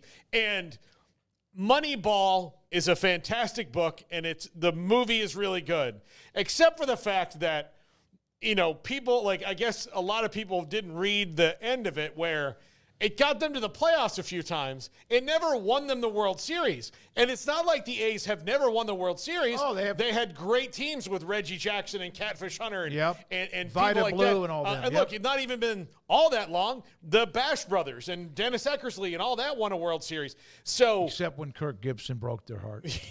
But they've won 4 since they moved to Oakland. 3 in a row, and then in '89. Yeah, so they've won. So the fans know what it's like to win. This is not some kind of curse of the Bambino or Billy Goat thing. This is a bad owner running a team into the ground, and he gets what he deserves. And guess what? We're not even sure they're really going to Vegas or not, because there's not been a plan. They haven't released any kind of plan. There's been no voted on. They think the stadium's going to be where we were just there and they're tearing down the Tropicana. They think it's going to be where the Trop was, but maybe it's not. How many teams in baseball, Major League Baseball, since 1971 have won 17 division titles? So they've won those 4 pennants, the World Series, 72, 3, and 4. And only one of 2 teams to ever win 3 or more in a row. The Yankees won 4 in a row. In the late 90s, they won 3 in a row. The A's have won 17 division titles since 1971. So it's not like they are feast or famine. They've just been a lot of famine of late. But, yeah, I did not realize this was it for them. I guess I just kind of haven't been paying attention. But they're going to play in Sacramento the next couple of years, I think. Yeah, so the A's right now, it's 3-2, top of the 9th, so they might end up closing this game out here if they can hang on against the Rangers. We will see, and that will be the swan song. But, yeah, as I mentioned, Dave Stewart, Ricky Henderson threw out the first pitch. You had Barry Zito singing the national anthem, and I don't know if MC Hammer made his way out there. Or, I mean, I'm not joking. Like, that's like one of the legends there. But that's totally viable that he would be out there because he's a Bay guy, and I would imagine all the stars are out. It's the biggest crowd they've had in eons to say farewell because this is it. So we'll see if that doesn't wrap up here in the next few minutes. But they had all sorts of like cool giveaways and promotions and things like that. And there was an Oakland Coliseum replica giveaway, final game commemorative ticket. It was completely sold out, around 50,000 people, give or take. So quite the day in Oakland, California, and definitely the end of an era and the end of a sports chapter of a once very proud sports city, and a city I imagine will remain very proud of their sports. But you look around the room, and it's like the Will Smith meme when they're moving out. Like all the furniture's gone. You're like, you look around Oakland now, and all the sports are basically gone at this point. But, yeah, moving forward, they do have their site where they're going to build in Las Vegas and all of that, but they will play next year in a temporary home, West Sacramento, because they could not reach a deal for an extension with the Oakland Coliseum. So they will play at Sutter Health Park, which is the AAA home of the Sacramento River Cats. That's where you will find them next year. They have an option for a 4th season, but that will remain to be seen. We'll see how it goes the next 3 years in Sacramento. So still going to be in California until that new Las Vegas stadium is completed, and they hope to be in that by 2028. That remains to be seen, like KU playing at Arrowhead. The A's had 56,310 fans in 2018. That was when they got on a tremendous streak at the end of the year. But I'm glad that they packed it. Good for them, and all those names you mentioned, and MC Hammer, of course, you're right. But all those names, I can remember the A's in the 70s more than I can tell you who's on their team now. Shea Langoliers is on their team. A former Baylor star. Yeah. Jacob Wilson's on their team. A former producer of... No, I mean, like, he had to walk-off hit against the Rangers tonight. It was Jacob Wilson. All right. Let's see. Dave Duncan? No. Talking about the 70s? So we really don't know much about the Oakland A's. So we won't be crying over. Had a great year. We won't be crying over Rick their Monday? roster necessarily, Yeah. but the memories of the A's in the Bay, those are about to wrap up, and we'll see their new venture start next year in Sacramento. But, yeah, they need 2 more outs to finish off the 3-2 win over the Rangers, so we'll see if they can get that. But I'd imagine that was a pretty cool and also very somber scene because they do love their sports out there, that's for sure. And so that's got to be a tough pill to swallow after losing the Raiders and the Warriors. That's a city that has seen the Oakland Raiders win NFL Super Bowls. The A's have won World Series. What was the Golden State Warriors, basically, which, they had. They're right there. The Omni is right there. And then, I'm talking about a city that's experienced championships, and yet it seems like I'm they're saying there's no dumped. Basically, they're the Warriors. They get dumped on all the time. When it comes they moved to a couple years ago to San Francisco. That was the whole death blow, but Yeah, when I went to an A's game, gosh, it's been probably 12 years ago or so, but it was dead. It was they played the Blue Jays the day before Roy Halladay got traded. So he was supposed to pitch, and we're like, at least we're going to see Halladay, and then it's like, nah, he's getting traded, and so he wasn't. He was there, but he wasn't pitching. I'll tell you, one thing I remember about the Coliseum that was good. It's not in the greatest neighborhood. There were cobwebs on the cup holders. It was really sad. But the nachos were the balls, man. They were great. They had the best nachos I've ever had in a ballpark. Well, the cobwebs, that's a part of that cheese, man. Yeah. All right, so elsewhere, the Rangers have announced that they are developing a direct-to-distributor model, and they are ending their partnership and their broadcast partnership, to be more specific, with the Diamond Sports Group. And they are looking like they're probably going to be leaving Bally Sports Southwest because that just doesn't seem to be a profitable business that makes any sense for them any longer. So you hear a lot about direct-to-consumer and things like that. The Rangers, after getting very much swept up in all of the Diamond Sports problems that kind of hindered their ability to try to win a second World Series. Absolutely kept them from because getting it screwed them out of a lot of TV money, like millions of dollars in TV money. They had to just make do. And so they're saying, screw it. They're going to go direct to consumer. I believe the Dallas Stars have already done this. And so we'll see how that works out. But that's like the new wave of sports watching that we're kind of entering now. And they'll have a local TV package, I'm sure, with that. Yeah. So somebody will – there are several media entities in Dallas lining up right now to be that network partner, for the local, because they have to be on local over the air. But outside of that, sign me up for the Rangers, whatever. I'll watch it. It says that the yet-to-be-named network will be available roughly 4-hour windows on game days. It will include pregame, the game, and postgame, and then it'll go dark when the game ends. It's like a pseudo RSN, but not really an RSN. It's just like, here's the game, and then when the game's over, there's nothing on here, basically, which I'm fine with that. Just I need to find the game. That was the problem, is you couldn't always find the game. So they apparently had offers from Diamond to still be with Bally Sports Southwest, but they rejected that, and they're going to go out on their own. And so what this means now for Bally Sports moving forward remains to be seen, but the Spurs and the Thunder are the only two teams now that are going to still be on Bally Sports in this region of the country, because the Stars have gone direct to consumer, the Mavericks had already left, the Rangers are leaving, so it's basically the Spurs and Thunder, and the Thunder on the Oklahoma Bally Sports. But you just wonder what's in store for those networks. Are those still remaining tentacles of all this? Regardless, the Rangers are moving on. I wonder if Bally, the lack of money because of what was going on, kept them from signing Jordan Montgomery. Not that he had I think the best it did, year, actually. but I think again, just to kind of like give that depth and oomph, because he was fantastic for them down the stretch. I think it did. By the way, have we had any follow-up on the whole KU Arrowhead Stadium thing, by the way? The only thing I know is the painting the logo on the field. So, okay. I mean, they feel good about it. But, yeah, there's – I For guess those that there's don't potential know, they're going to have to play it.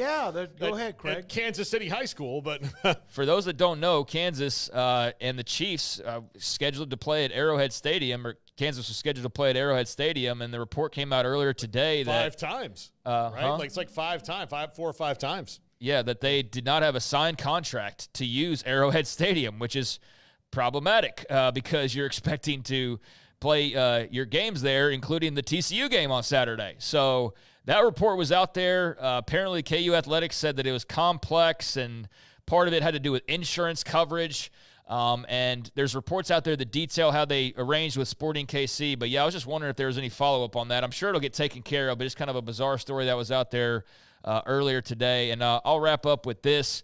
Had some college football ratings from over the weekend. Highest rated game, USC-Michigan, 6.32 million. That was tops. Tennessee-Oklahoma, 6.27 million. Illinois-Nebraska, 4.21 million. Not bad. Marshall, Ohio State. This is why Ohio State gets big noon kickoff for Marshall. 3.96 million for a game that had no competition really level to it whatsoever, but the Buckeyes have a huge audience. And then the top five, the Dion effect, Baylor, Colorado, the fifth most watched game as measured last week on Sports Media Watch, 3.64 million for Baylor and Colorado. Utah, Oklahoma State also had more than 2 million, and they were in the top 10 as well. So a lot of SEC, a lot of Big Ten, and even the crossover between the two with UCLA and LSU. But, yeah, Baylor, Colorado, highest watched Big 12 game, 364, and then Utah, Oklahoma State at 214. So a couple good audiences there. 1.5 million for Kansas State. BYU was good enough to be in that top 15 range as well. So not surprising to see those games based on what we saw last week, that those had a lot of eyeballs on them. But that was some of the highlights from week 4 of college football. Ratings, and there's a few things off the radar. Just imagine if Colorado was exciting, all those eyeballs to watch Baylor on Saturday evening. That's pretty amazing, and a hell of a game. And you know that had to keep people entrenched until it was over. Thank you, Craig. When we come back, BYU football coach Kalani Sitake. Mickey will check in with us at 5:30 or so. He's at MetLife Stadium for the Cowboys and Giants of Thursday Night Football, and this is 365 Sports. Pioneer Steel and Pipe. If you're building something, you know where they are. And if you don't, you need to. On the east side of I-35 on Loop 340 and Highway 6, it's the same place. It's the Loop. It's Highway 6. And they have bigger, better, faster, and stronger facility. Brand new place they moved into in December of 2022. Pipe, steel, and metal. And I learned this a long time ago when I first went there and met the people there, and all the great people have been around. In 1943, they opened their doors. If you want to build something, a metal building, they are experts at that. They're good at all the other stuff too, but they have something just extra special, and they will find the right contractor for you so there's not delay after delay and takes forever for something to get built. They have pipe, they have steel, they have metal, they have all of what you need to build something, commercial or real estate. Opened their doors in 1943, opened their new facility in December of 2022, pioneerboys.com. When it comes to me and my money, I know the way it should be. I need a partner I can count on. That's Genco and me. Genco is my credit union. They're always there for me. They're people I trust. They treat me like family. My money, my future, my credit union. Genco. Automatic Chef is your local vending, office coffee, and micro market provider, delivering outstanding service to break rooms all over Central Texas for over 50 years. Automatic Chef brings the best products to your location at the best prices. With hundreds of choices in fresh food, coffee, snacks, and drinks, let Automatic Chef tailor a break room solution to your needs. Make break time great again with Automatic Chef. Automatic Chef Canteen, 6900 Imperial Drive in Waco, or online at automaticchef.com.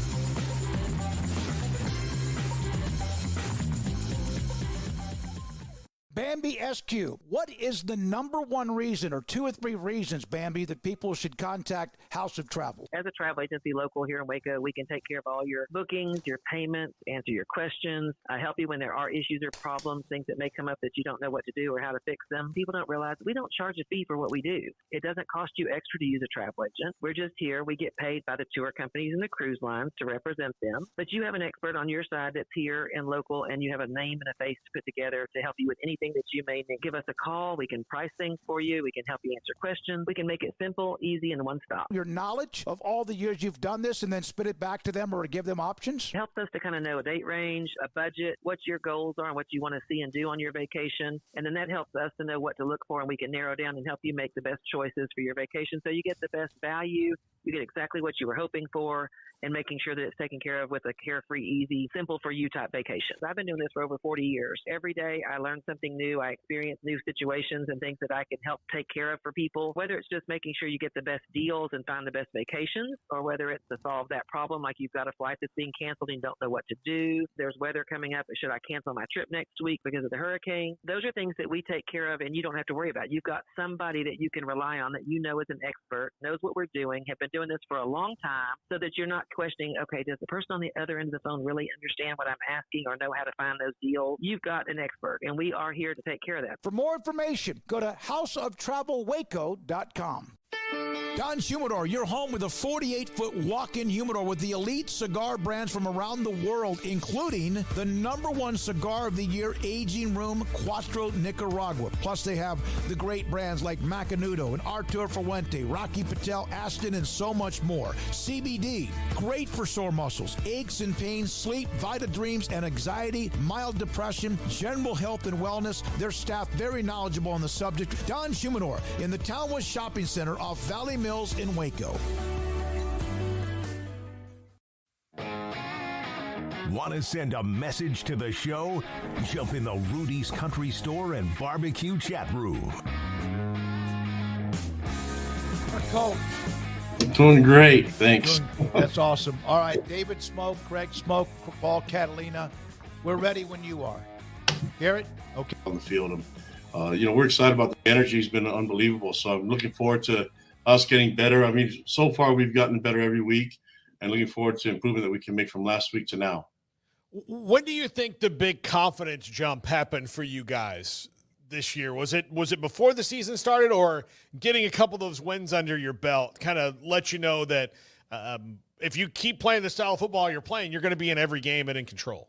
Well, I think just kind of knowing what to expect and being able to go through that last year, and the guys went through some adversity. There's a lot of people that doubt them, and they took the off season as an opportunity to just find ways to get better, however they can do it. And so I've been really impressed with them embracing the grind of the tough work, and then making some sacrifices. You can't expect to just do the same thing this year that you did last year and hope for a different outcome. They had to make some sacrifices along the way.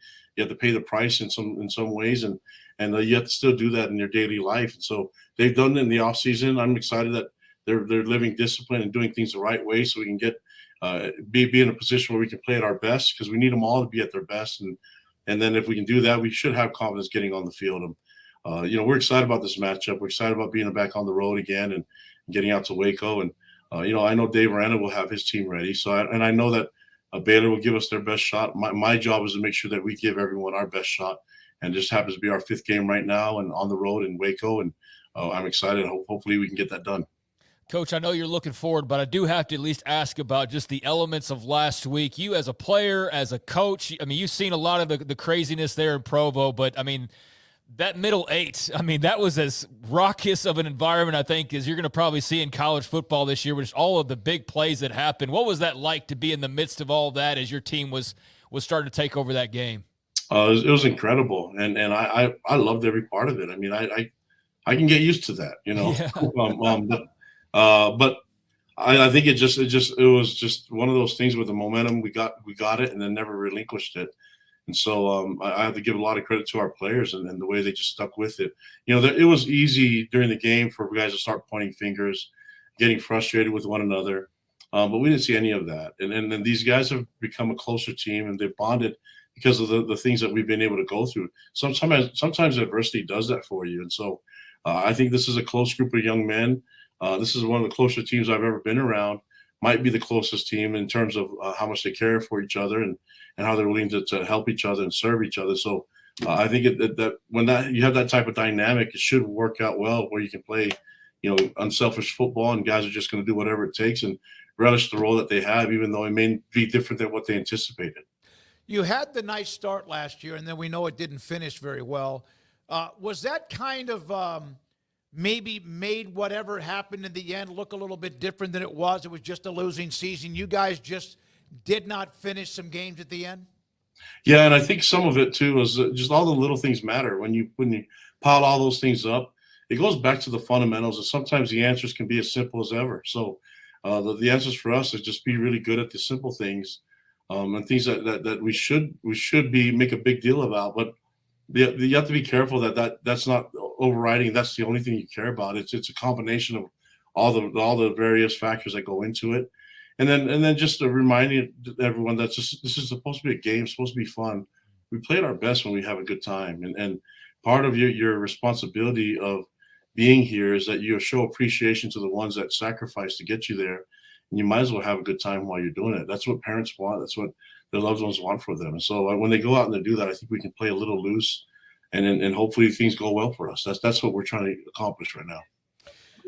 You had a quarterback competition that went right up until the end. And a lot of times that happens and you kind of have a quarterback competition that goes right up until the end of the season because, you just don't have anybody that separates.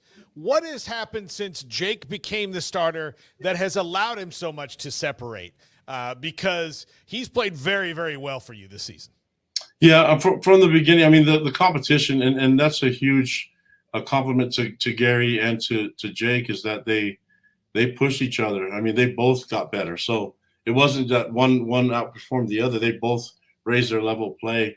And then at the end of it, we had two quarterbacks that came out of it even better than they were going into the competition. So that's a good thing. I mean, but we had to make a decision on who's going to earn that right, who's going to earn the starting spot, and that was Jake. And we love Gary, and we know that we can count on him when and if his number is called. But in order for us to do this the right way, I only know one way. That's whoever earns the right gets it. And so the great thing about it is that Gary's been an ultimate professional in the whole thing, and what a great teammate, what a great young man. I love having him on the team, and he's a big part of our culture. Is that he comes in here with this non-entitled type of an attitude, which he just wants to help and just want to do whatever he can to be a team player, and that does really well for competition, but it does really well when you have guys like that and how they handle the competition in such a professional manner, and they actually did it in a loving way. So we wouldn't be able to do this and have this type of culture if it weren't for young men like Gary Bohannon and Jake Retzloff. When you made the decision and told Gary that, I like you just mentioned, what did he say at that time? He was super positive and super.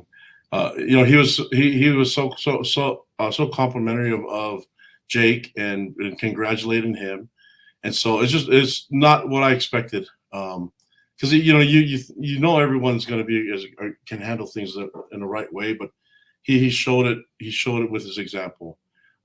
He's such a good Christ-like feature of person that follows the right way to do things. I mean, he's the exact example of what you wanted and how someone handles things when things don't go your way. All I've seen is a guy that it didn't go his way, and he works really hard at being as good as he can be for our team and in practices. So he continues to push Jake, he continues to push our team, and he continues to lead. I mean, he's one of our leaders. He was voted as a co-captain, both he and Jake, and that I mean, he continues to lead this team. We would not be in this position if it weren't for him. Why is your defense playing so well right now, not only able to get turnovers, but to prevent touchdowns? Yeah, I think it's just understanding the scheme and just trusting it. Last year, I don't know if everybody trusted it enough. That was our first year of implementing that scheme and our system, and the part of the process that everybody has to do their 1/11th, and it depends on one person doing their job and the next. And when things go well, is because everyone's doing their part. When people have an opportunity to freelance, which is sometimes what the old scheme was, giving a little bit more freedom to do certain things, it causes issues. And so we wanted to establish that right away, but you have to lay the foundation of doing it the right way first. And now that things have kind of worked out, I think the guys have bought into it. They understand a little bit more. They're more familiar with it. So the second year, I think they trust it a lot more. And I think Jay Hill and the defensive staff does an amazing job at getting these guys to trust and believe in each other. Speaking of Jay Hill, you had that scare with the heart attack, and then he was discharged. Sometimes stories like that can really affect the team in different ways. It seemed like that ignited even more of the togetherness of him coming back as quickly as he did. Am I right? Yeah, and it just puts things in perspective. I think when everybody coming out of football camp, everybody was so focused on football. It allowed us to kind of take a step back that, we almost lost our friend and the person that we care about. And you kind of relate to your own life. Like maybe we shouldn't be so focused on one thing, and we can kind of remember what all the things that matter in our life are, And so I don't know if it what it did exactly, but I think it kind of put things in perspective for our players and even for me in terms of like, maybe it doesn't matter as much as you think it does. And the reason why we do things, instead of just about winning a game, it's about just getting out there, performing and making people proud. And I'm glad Jay's doing better. And, I think it's really hard for him to be up in the box and to make calls from there, but I can handle all the energy on the sideline. And I think that, it's all going to work out the way it's supposed to, but I'm glad that he's with us, and I'm glad that he's here to lead. I'm glad the team responded in such a positive manner. You got a big performance from your freshman running back there, Sione Moa. I know that you got to differentiate there on the roster, but what was it like to see him get out there and do his thing? And just what do you have to say about kind of him as a talent as we get to see more of him? Yeah, I think going into this conference, we were really focused in our second year on the depth and the fact that you might need to use, some possible third, fourth stringers. And so with that in mind, we wanted to upgrade all our talent and our depth. And then some of that is just getting the guys ready and giving them moments and opportunities in spring and in fall camp to run with the ones. And Sione Moa and Pokai Haunga and Miles, they've all had an opportunity to run with the one O lineman. And for some reason, when you get to run with the ones, you take it.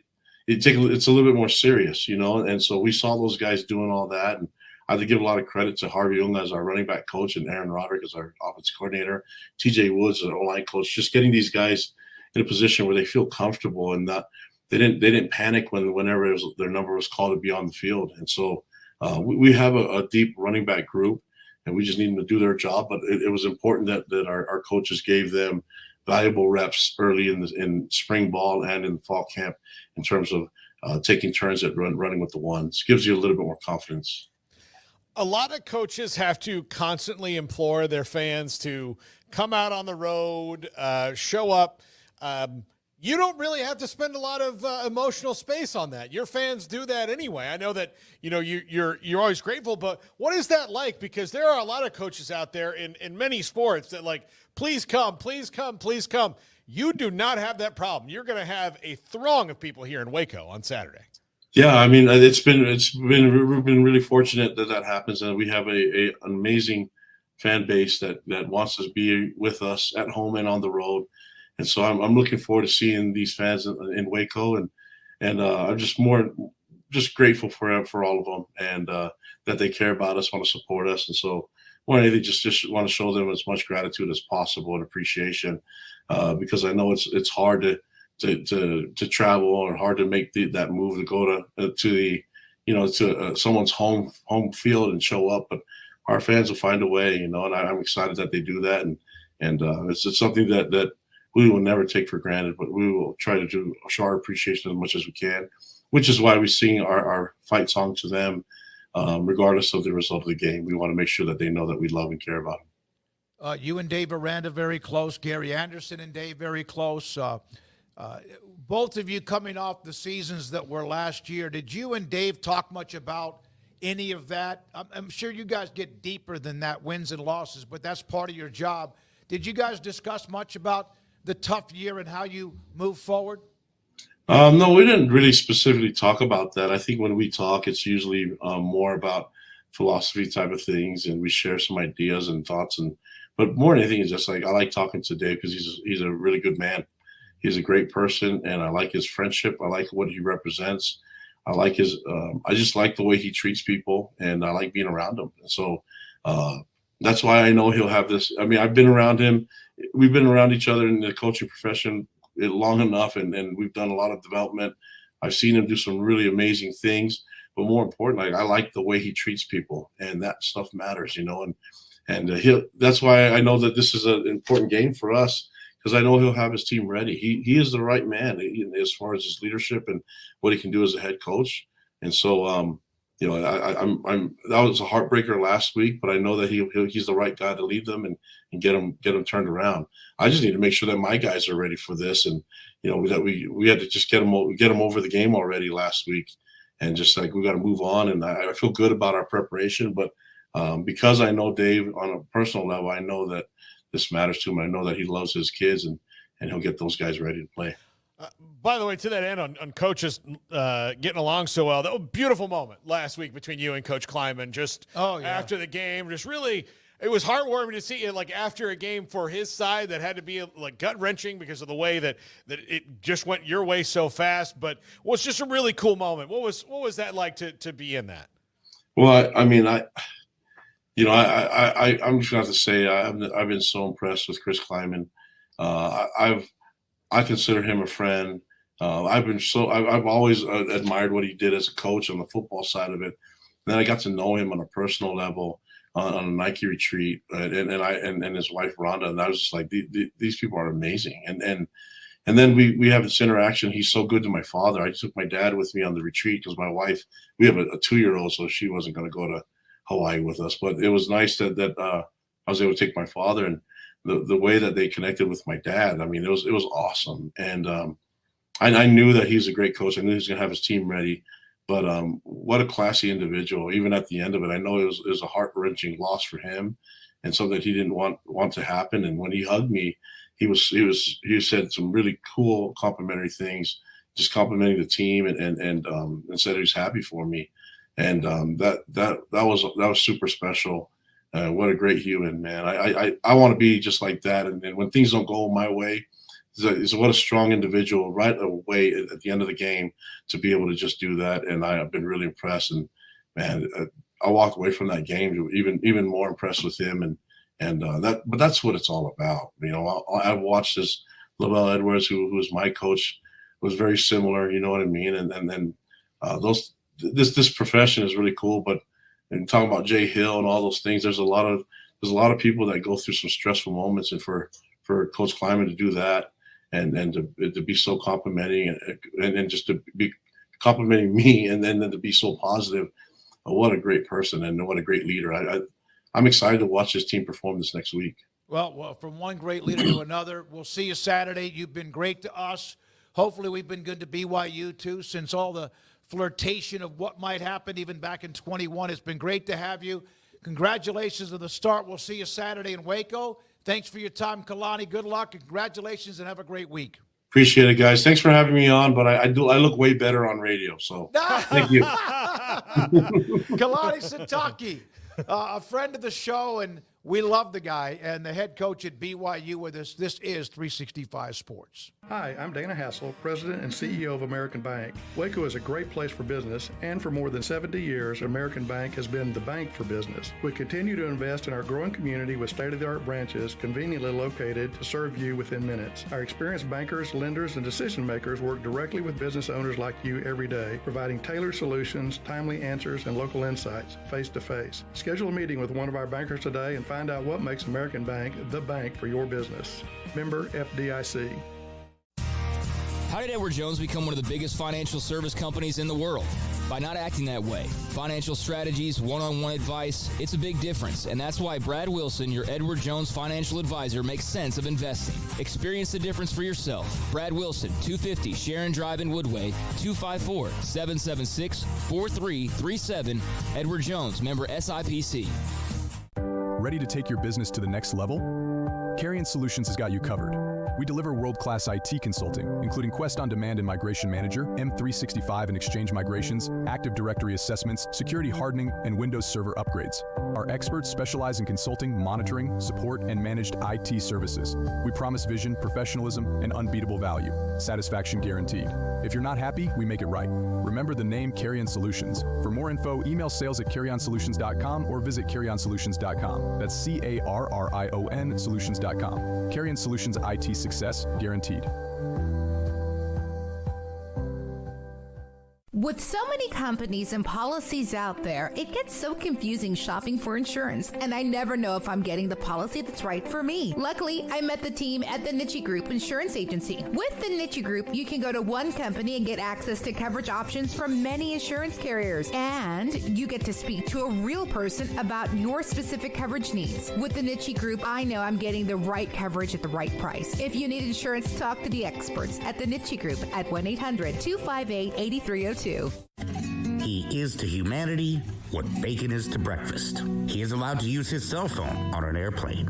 He is Cesar Leal of Leal's Mexican Restaurant.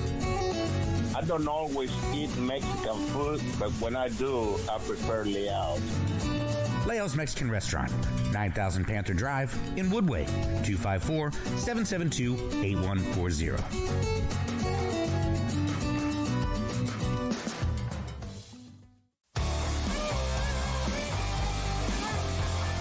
This is 365 Sports, powered by Sikkim365.com. The 5 o'clock hour is sponsored by Edward Jones Investments with financial advisor Brad Wilson. Investing is time and experience back to you and your money during today's changing times. Edward Jones, making sense of investing. Now, here's David Smoak, Paul Catalina, and Craig Smoak.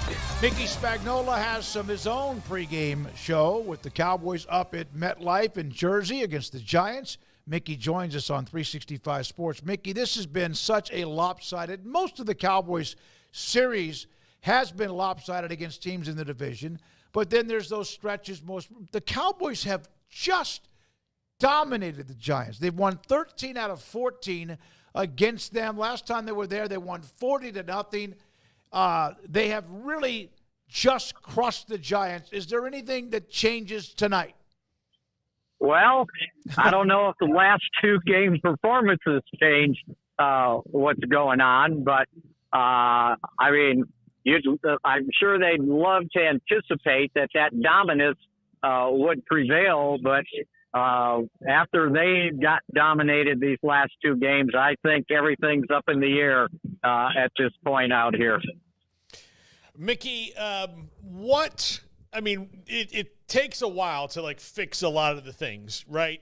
To really fix them. But in a short week, given the fact that, they can't really run the ball and they can't really stop it right now, how do you expect to see them adjust the game plan to deal with that? Well, I think the game plan will be simpler since you only had a couple days to get ready. But come on, let's face it. They had a walkthrough on Monday, basically a walkthrough on Tuesday.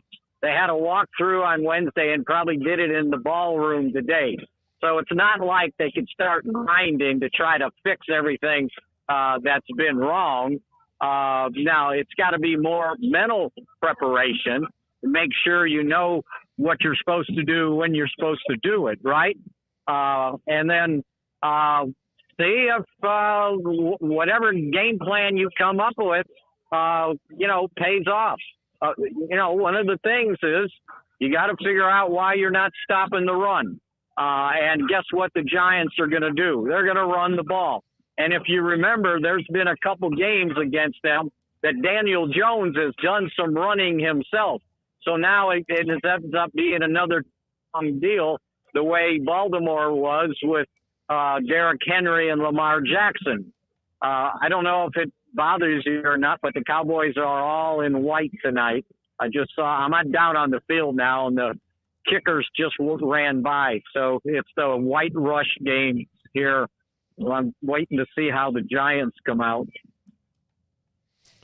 Mickey, the running game, personnel-wise, A lot of talk about Dalvin Cook maybe making his debut in a couple weeks. How far away do you think that realistically is, or what would have to happen for him to get put on the active roster? He would have to start practicing with the first and second team. I haven't seen him do that yet. He's out here throwing passes to the tight ends, so that doesn't bode well for playing tonight. You know what, though? I want everybody to go back and watch the video of the running game. And I want you to report back to me what you think of the offensive line and how many times you count that the running back's getting hit at the line of scrimmage. I don't care who you are. Well, maybe Jim Brown, right? But you got to have a hole once in a while. You can't be running into a cement wall all the time. And they're just not doing a good job run blocking. And I'm not sure, what the deal is. And it's not just, Tyler Guyton and Cooper Beebe, the rookies. It just seems to be all five guys just not performing run blocking. So I don't think it's the running backs. I think it's the offensive line right now, or the type of runs they're trying they're calling, or the scheme they're trying to run with the run blocking, because it's just not what you're used to seeing. Go back and watch the tape and see when Zeke has had room to run, he's done a pretty good job. The screen pass, he was out, without anybody on his shoulder immediately when he gets the ball. So how you fix that, I don't know. That's beyond my pay grade. Mickey, do you think that did they do it wrong in not putting Cooper Beebe maybe in the lineup with the starters a little earlier, or was that, because that's kind of what they do, let the rookies work their way in, but do you think that they're suffering from the rookies by maybe being not getting those first team reps earlier in camp? They got them pretty early. Yeah. I think it was one preseason game in, and they made the change because they knew that's where they were going to go. So I don't think that's it. But again, that's preseason, right? This is the real stuff. I figured out that they've got, if you allow me to count DeMarvion Overshown, okay, as a rookie, they've got 7 rookies that have already taken 900 snaps. That's a lot. And we just assume that, that guy's playing well. Well, okay, now you go into a real game and it doesn't look as good as it did maybe in practice or maybe in a preseason game or a scrimmage, right? But I'm not blaming it all that, because if you look at some of the other guys, the more veteran guys, I just don't see them playing to, what they've played previously. So I think this is going to be a good test. You're playing a team just like you. They're 1-2. They're a little bit desperate. And to me, it's a pivotal game for this season, because I know the mathematical difference between 2-2 and 1-3 is only one game, but it sure seems like an ocean apart the way they started playing in the first 2 games. So just come out here and play well. Play like I think that, you were expected to play, the way they expected themselves to play. Sort of like what they did in the first game against Cleveland, although from an offensive standpoint, they didn't play well the second half against Cleveland. They're kicking field goals. The offense, it's not all the defense not stopping the run. The offense needs to start scoring touchdowns and not kicking all these field goals. Mickey, who was it that they lost in the offseason that right now hurts them the most when it comes to the run game on defense? Can you allow me Sam Williams? Sure. The kid that got hurt in because training camp. He would have played. He would have been able to play. Mike Zimmer told me that Williams was going to get 70% of the snaps at defensive end, which would have allowed them to move Micah Parsons around to linebacker a lot more than they have. But again, if Parsons at linebacker, who's the defensive end? Who's the defensive end out there? Well, it's probably Marshawn Nealon, another rookie. Now, he's played some, but I don't know that he's going to have to start, but maybe he does, because I think Parsons would be more effective at linebacker than he has been at defensive end. They're running right at him. They're double teaming him right on the line of scrimmage. And the fact that they can't stop the run means they can't turn on their pass rush. Do you realize in the last 2 games, the opposing quarterbacks have thrown 16 passes and 15 passes? The Cowboys in these last 2 games are giving up 7.5 yards a snap on first down. On first down. So if you're doing that on first down, you're never getting to a point where you're going to be able to rush the quarterback on third down, because you rarely get to third down. So again, those are some things, the underlying things that are really bothering this team. Mickey Spagnola, MetLife in Jersey tonight. The Cowboys and Giants. This is one of those streaming games, right? It's one of those what? Streaming games. Yeah, on the Amazon, Mickey. Yeah, that's it. as Mickey. Well, I think in the DFW area, they had to have it on a network channel. Oh, okay. Okay. So I believe Fox won the bid this year to pick up those games. I'll tell you what it is. It's a humid game. When I just before you guys called, I was looking at my phone. It said 91% humidity. So I don't know if raining would be worse, which is at 57% chance, or the humidity.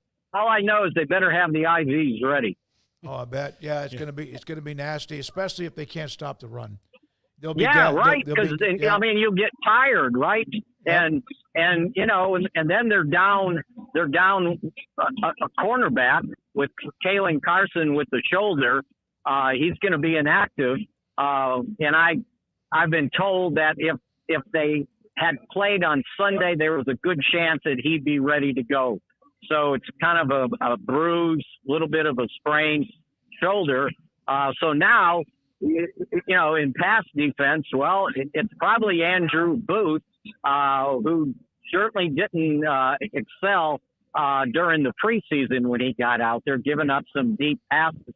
But then they've lost a cornerback too, Drew Phillips, their rookie, who's been playing in the slot, and one of the backups.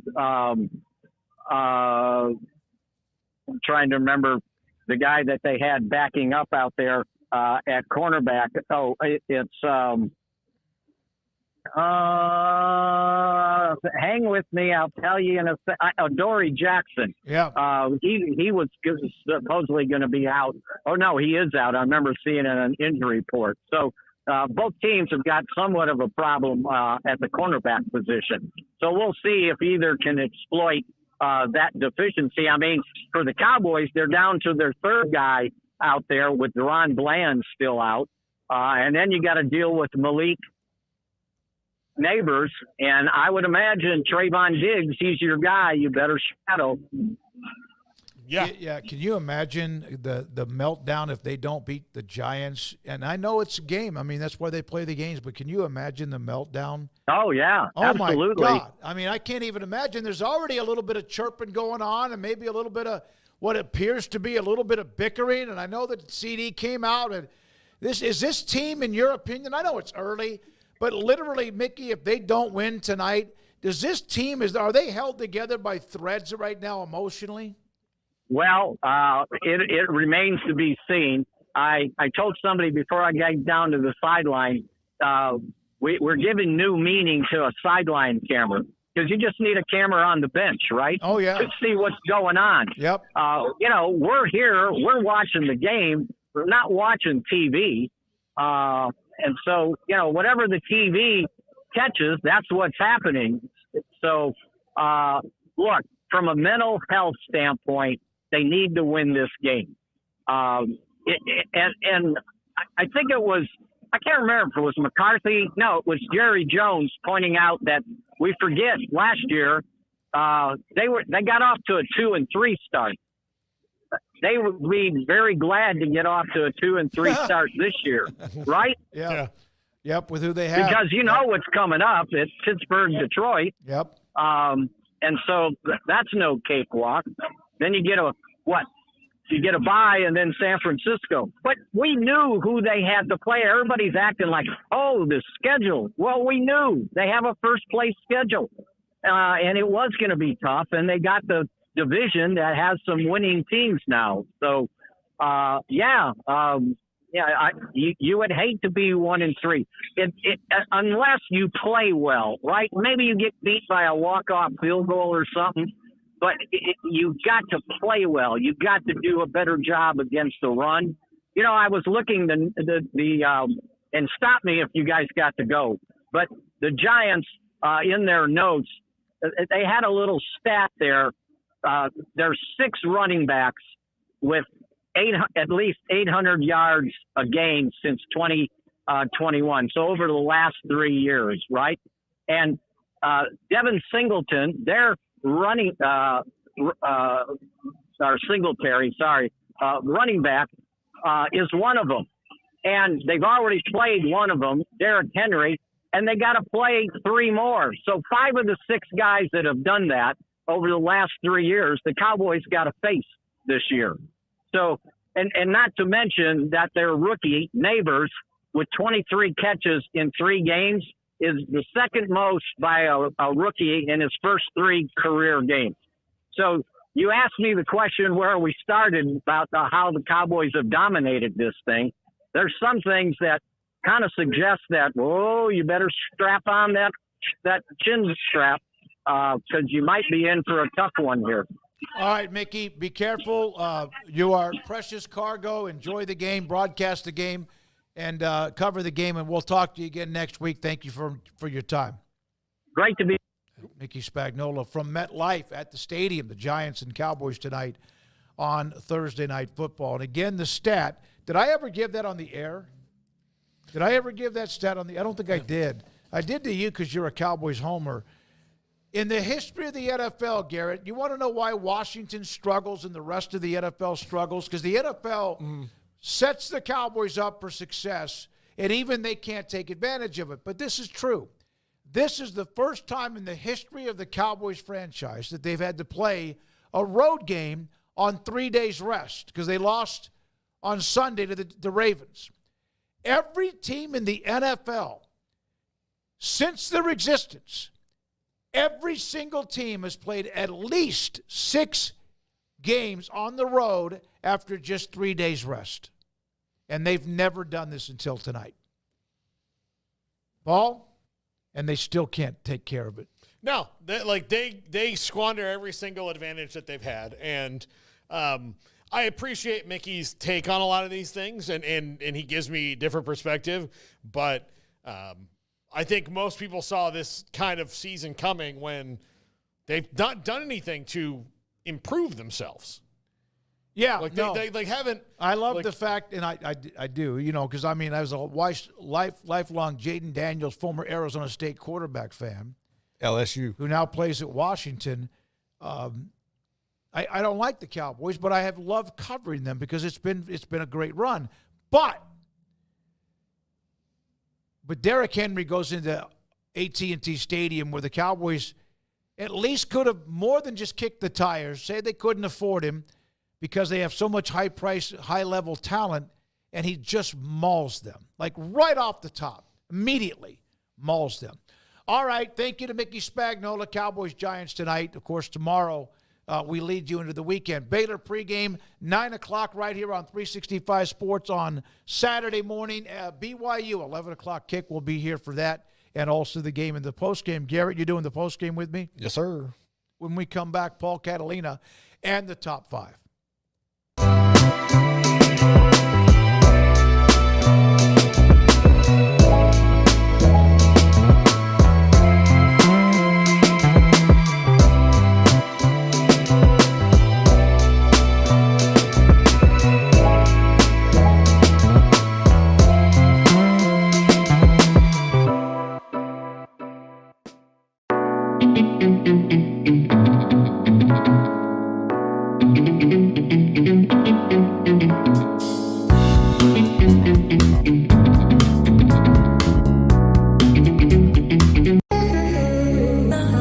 time for Paul Catalina's Top 5. Brought to you by Texas Beef House. Where's the best beef in Texas? Your house when you order from Texas Beef House. Unleash the flavor of Texas raised Wagyu. From our pasture to your plate, TexasBeefHouse.com. Welcome to Paul Catalina's Top 5. It's Thursday. What does that mean? It used to mean that Seinfeld was on. I don't know what it means. But it means there's football on tonight, so enjoy that. We're, of course, presented to you by Texas Beef House. Go to bidonbeef.com and use our promo code to the next auction, 365 Sports, for a discount at checkout. Top 5 G5 teams to watch. Number 5, Bowling Green. They've got 2 losses on the season. One of them is to Penn State, who they gave all they wanted. The other one is to Texas A&M, who they also gave all they wanted. This is a team, Connor Bazelak's the quarterback, really kind of fun. They're going to mess some people up and put a scare into both Penn State and A&M. Never led against A&M, but they did lead for a good chunk of the game against Penn State, and that is an SEC and a Big Ten team, if you're keeping track, that they hung with for all of those games. So Bowling Green, certainly a team to watch. Number 4, USF. Yes, USF has 2 losses on the season. They went to Tuscaloosa and played Alabama off their feet for about 3 quarters. Then they lost to a very good Miami team in a game that was close for a little bit, but Miami was able to put on the Jets because of Cam Ward and that offense in a way that hasn't happened to Miami in a very long time. But Alex Golesh is legit. He is the real deal at coach. That team is going to get better and better, and if you are in their conference, watch out. They're going to put a hurting on a lot of people. They are quite good. They've got a really good coach that they may not be able to keep after this year because the word is out on Alex Golesh. And I love that after Alabama and after Miami, he did not believe in his heart of hearts that the game should have gone the way that they did and knows his team can do better. And that is something they have not had since Jim Leavitt, maybe, at South Florida, is that kind of fire and belief that they can go toe-to-toe with anybody. Now, look, 50-15, I know it's not a close game, but if you watch the first half of that game, South Florida did everything they could to keep in that game, and Miami was just too deep and too talented, and eventually it got away from them. But they punched and punched back really, really well for a while. They just don't have the depth that Miami does right now. But Alex Golesh is going places, and so are the Bulls. Number 3, Navy. You know who the talk of the town was a couple weeks ago after they rolled into Tallahassee and beat Florida State? It was Memphis. Guess who just got drubbed by Navy? Memphis. Navy rolling through the American this year might be somebody to be reckoned with. It's always like which service academy is on the up. Army looks like they're a little bit on the up as well. Air Force maybe on a down year, but watch out for Navy this year. They will put some people on their backs, and Memphis was one of those victims. Number 2, UNLV. Wins over Houston, Kansas. Barry Odom's got this team going. Look how excited this chick is. I mean, granted, that's just being in Vegas in general, but still, pretty excited. They're dancing in the stands at UNLV now. And Barry Odom is going to get started mentioned for some of those coaching jobs around the country again. He's done a great job at UNLV, and at the right time, too, as they might have potential to jump into the new Pac-12. But I would not want to play UNLV any day of the week, absolutely, this year because of what Barry Odom has going there. And number 1, James Madison. Emory taught this guy this dance, by the way. JMU just rolled up UNC 70-50.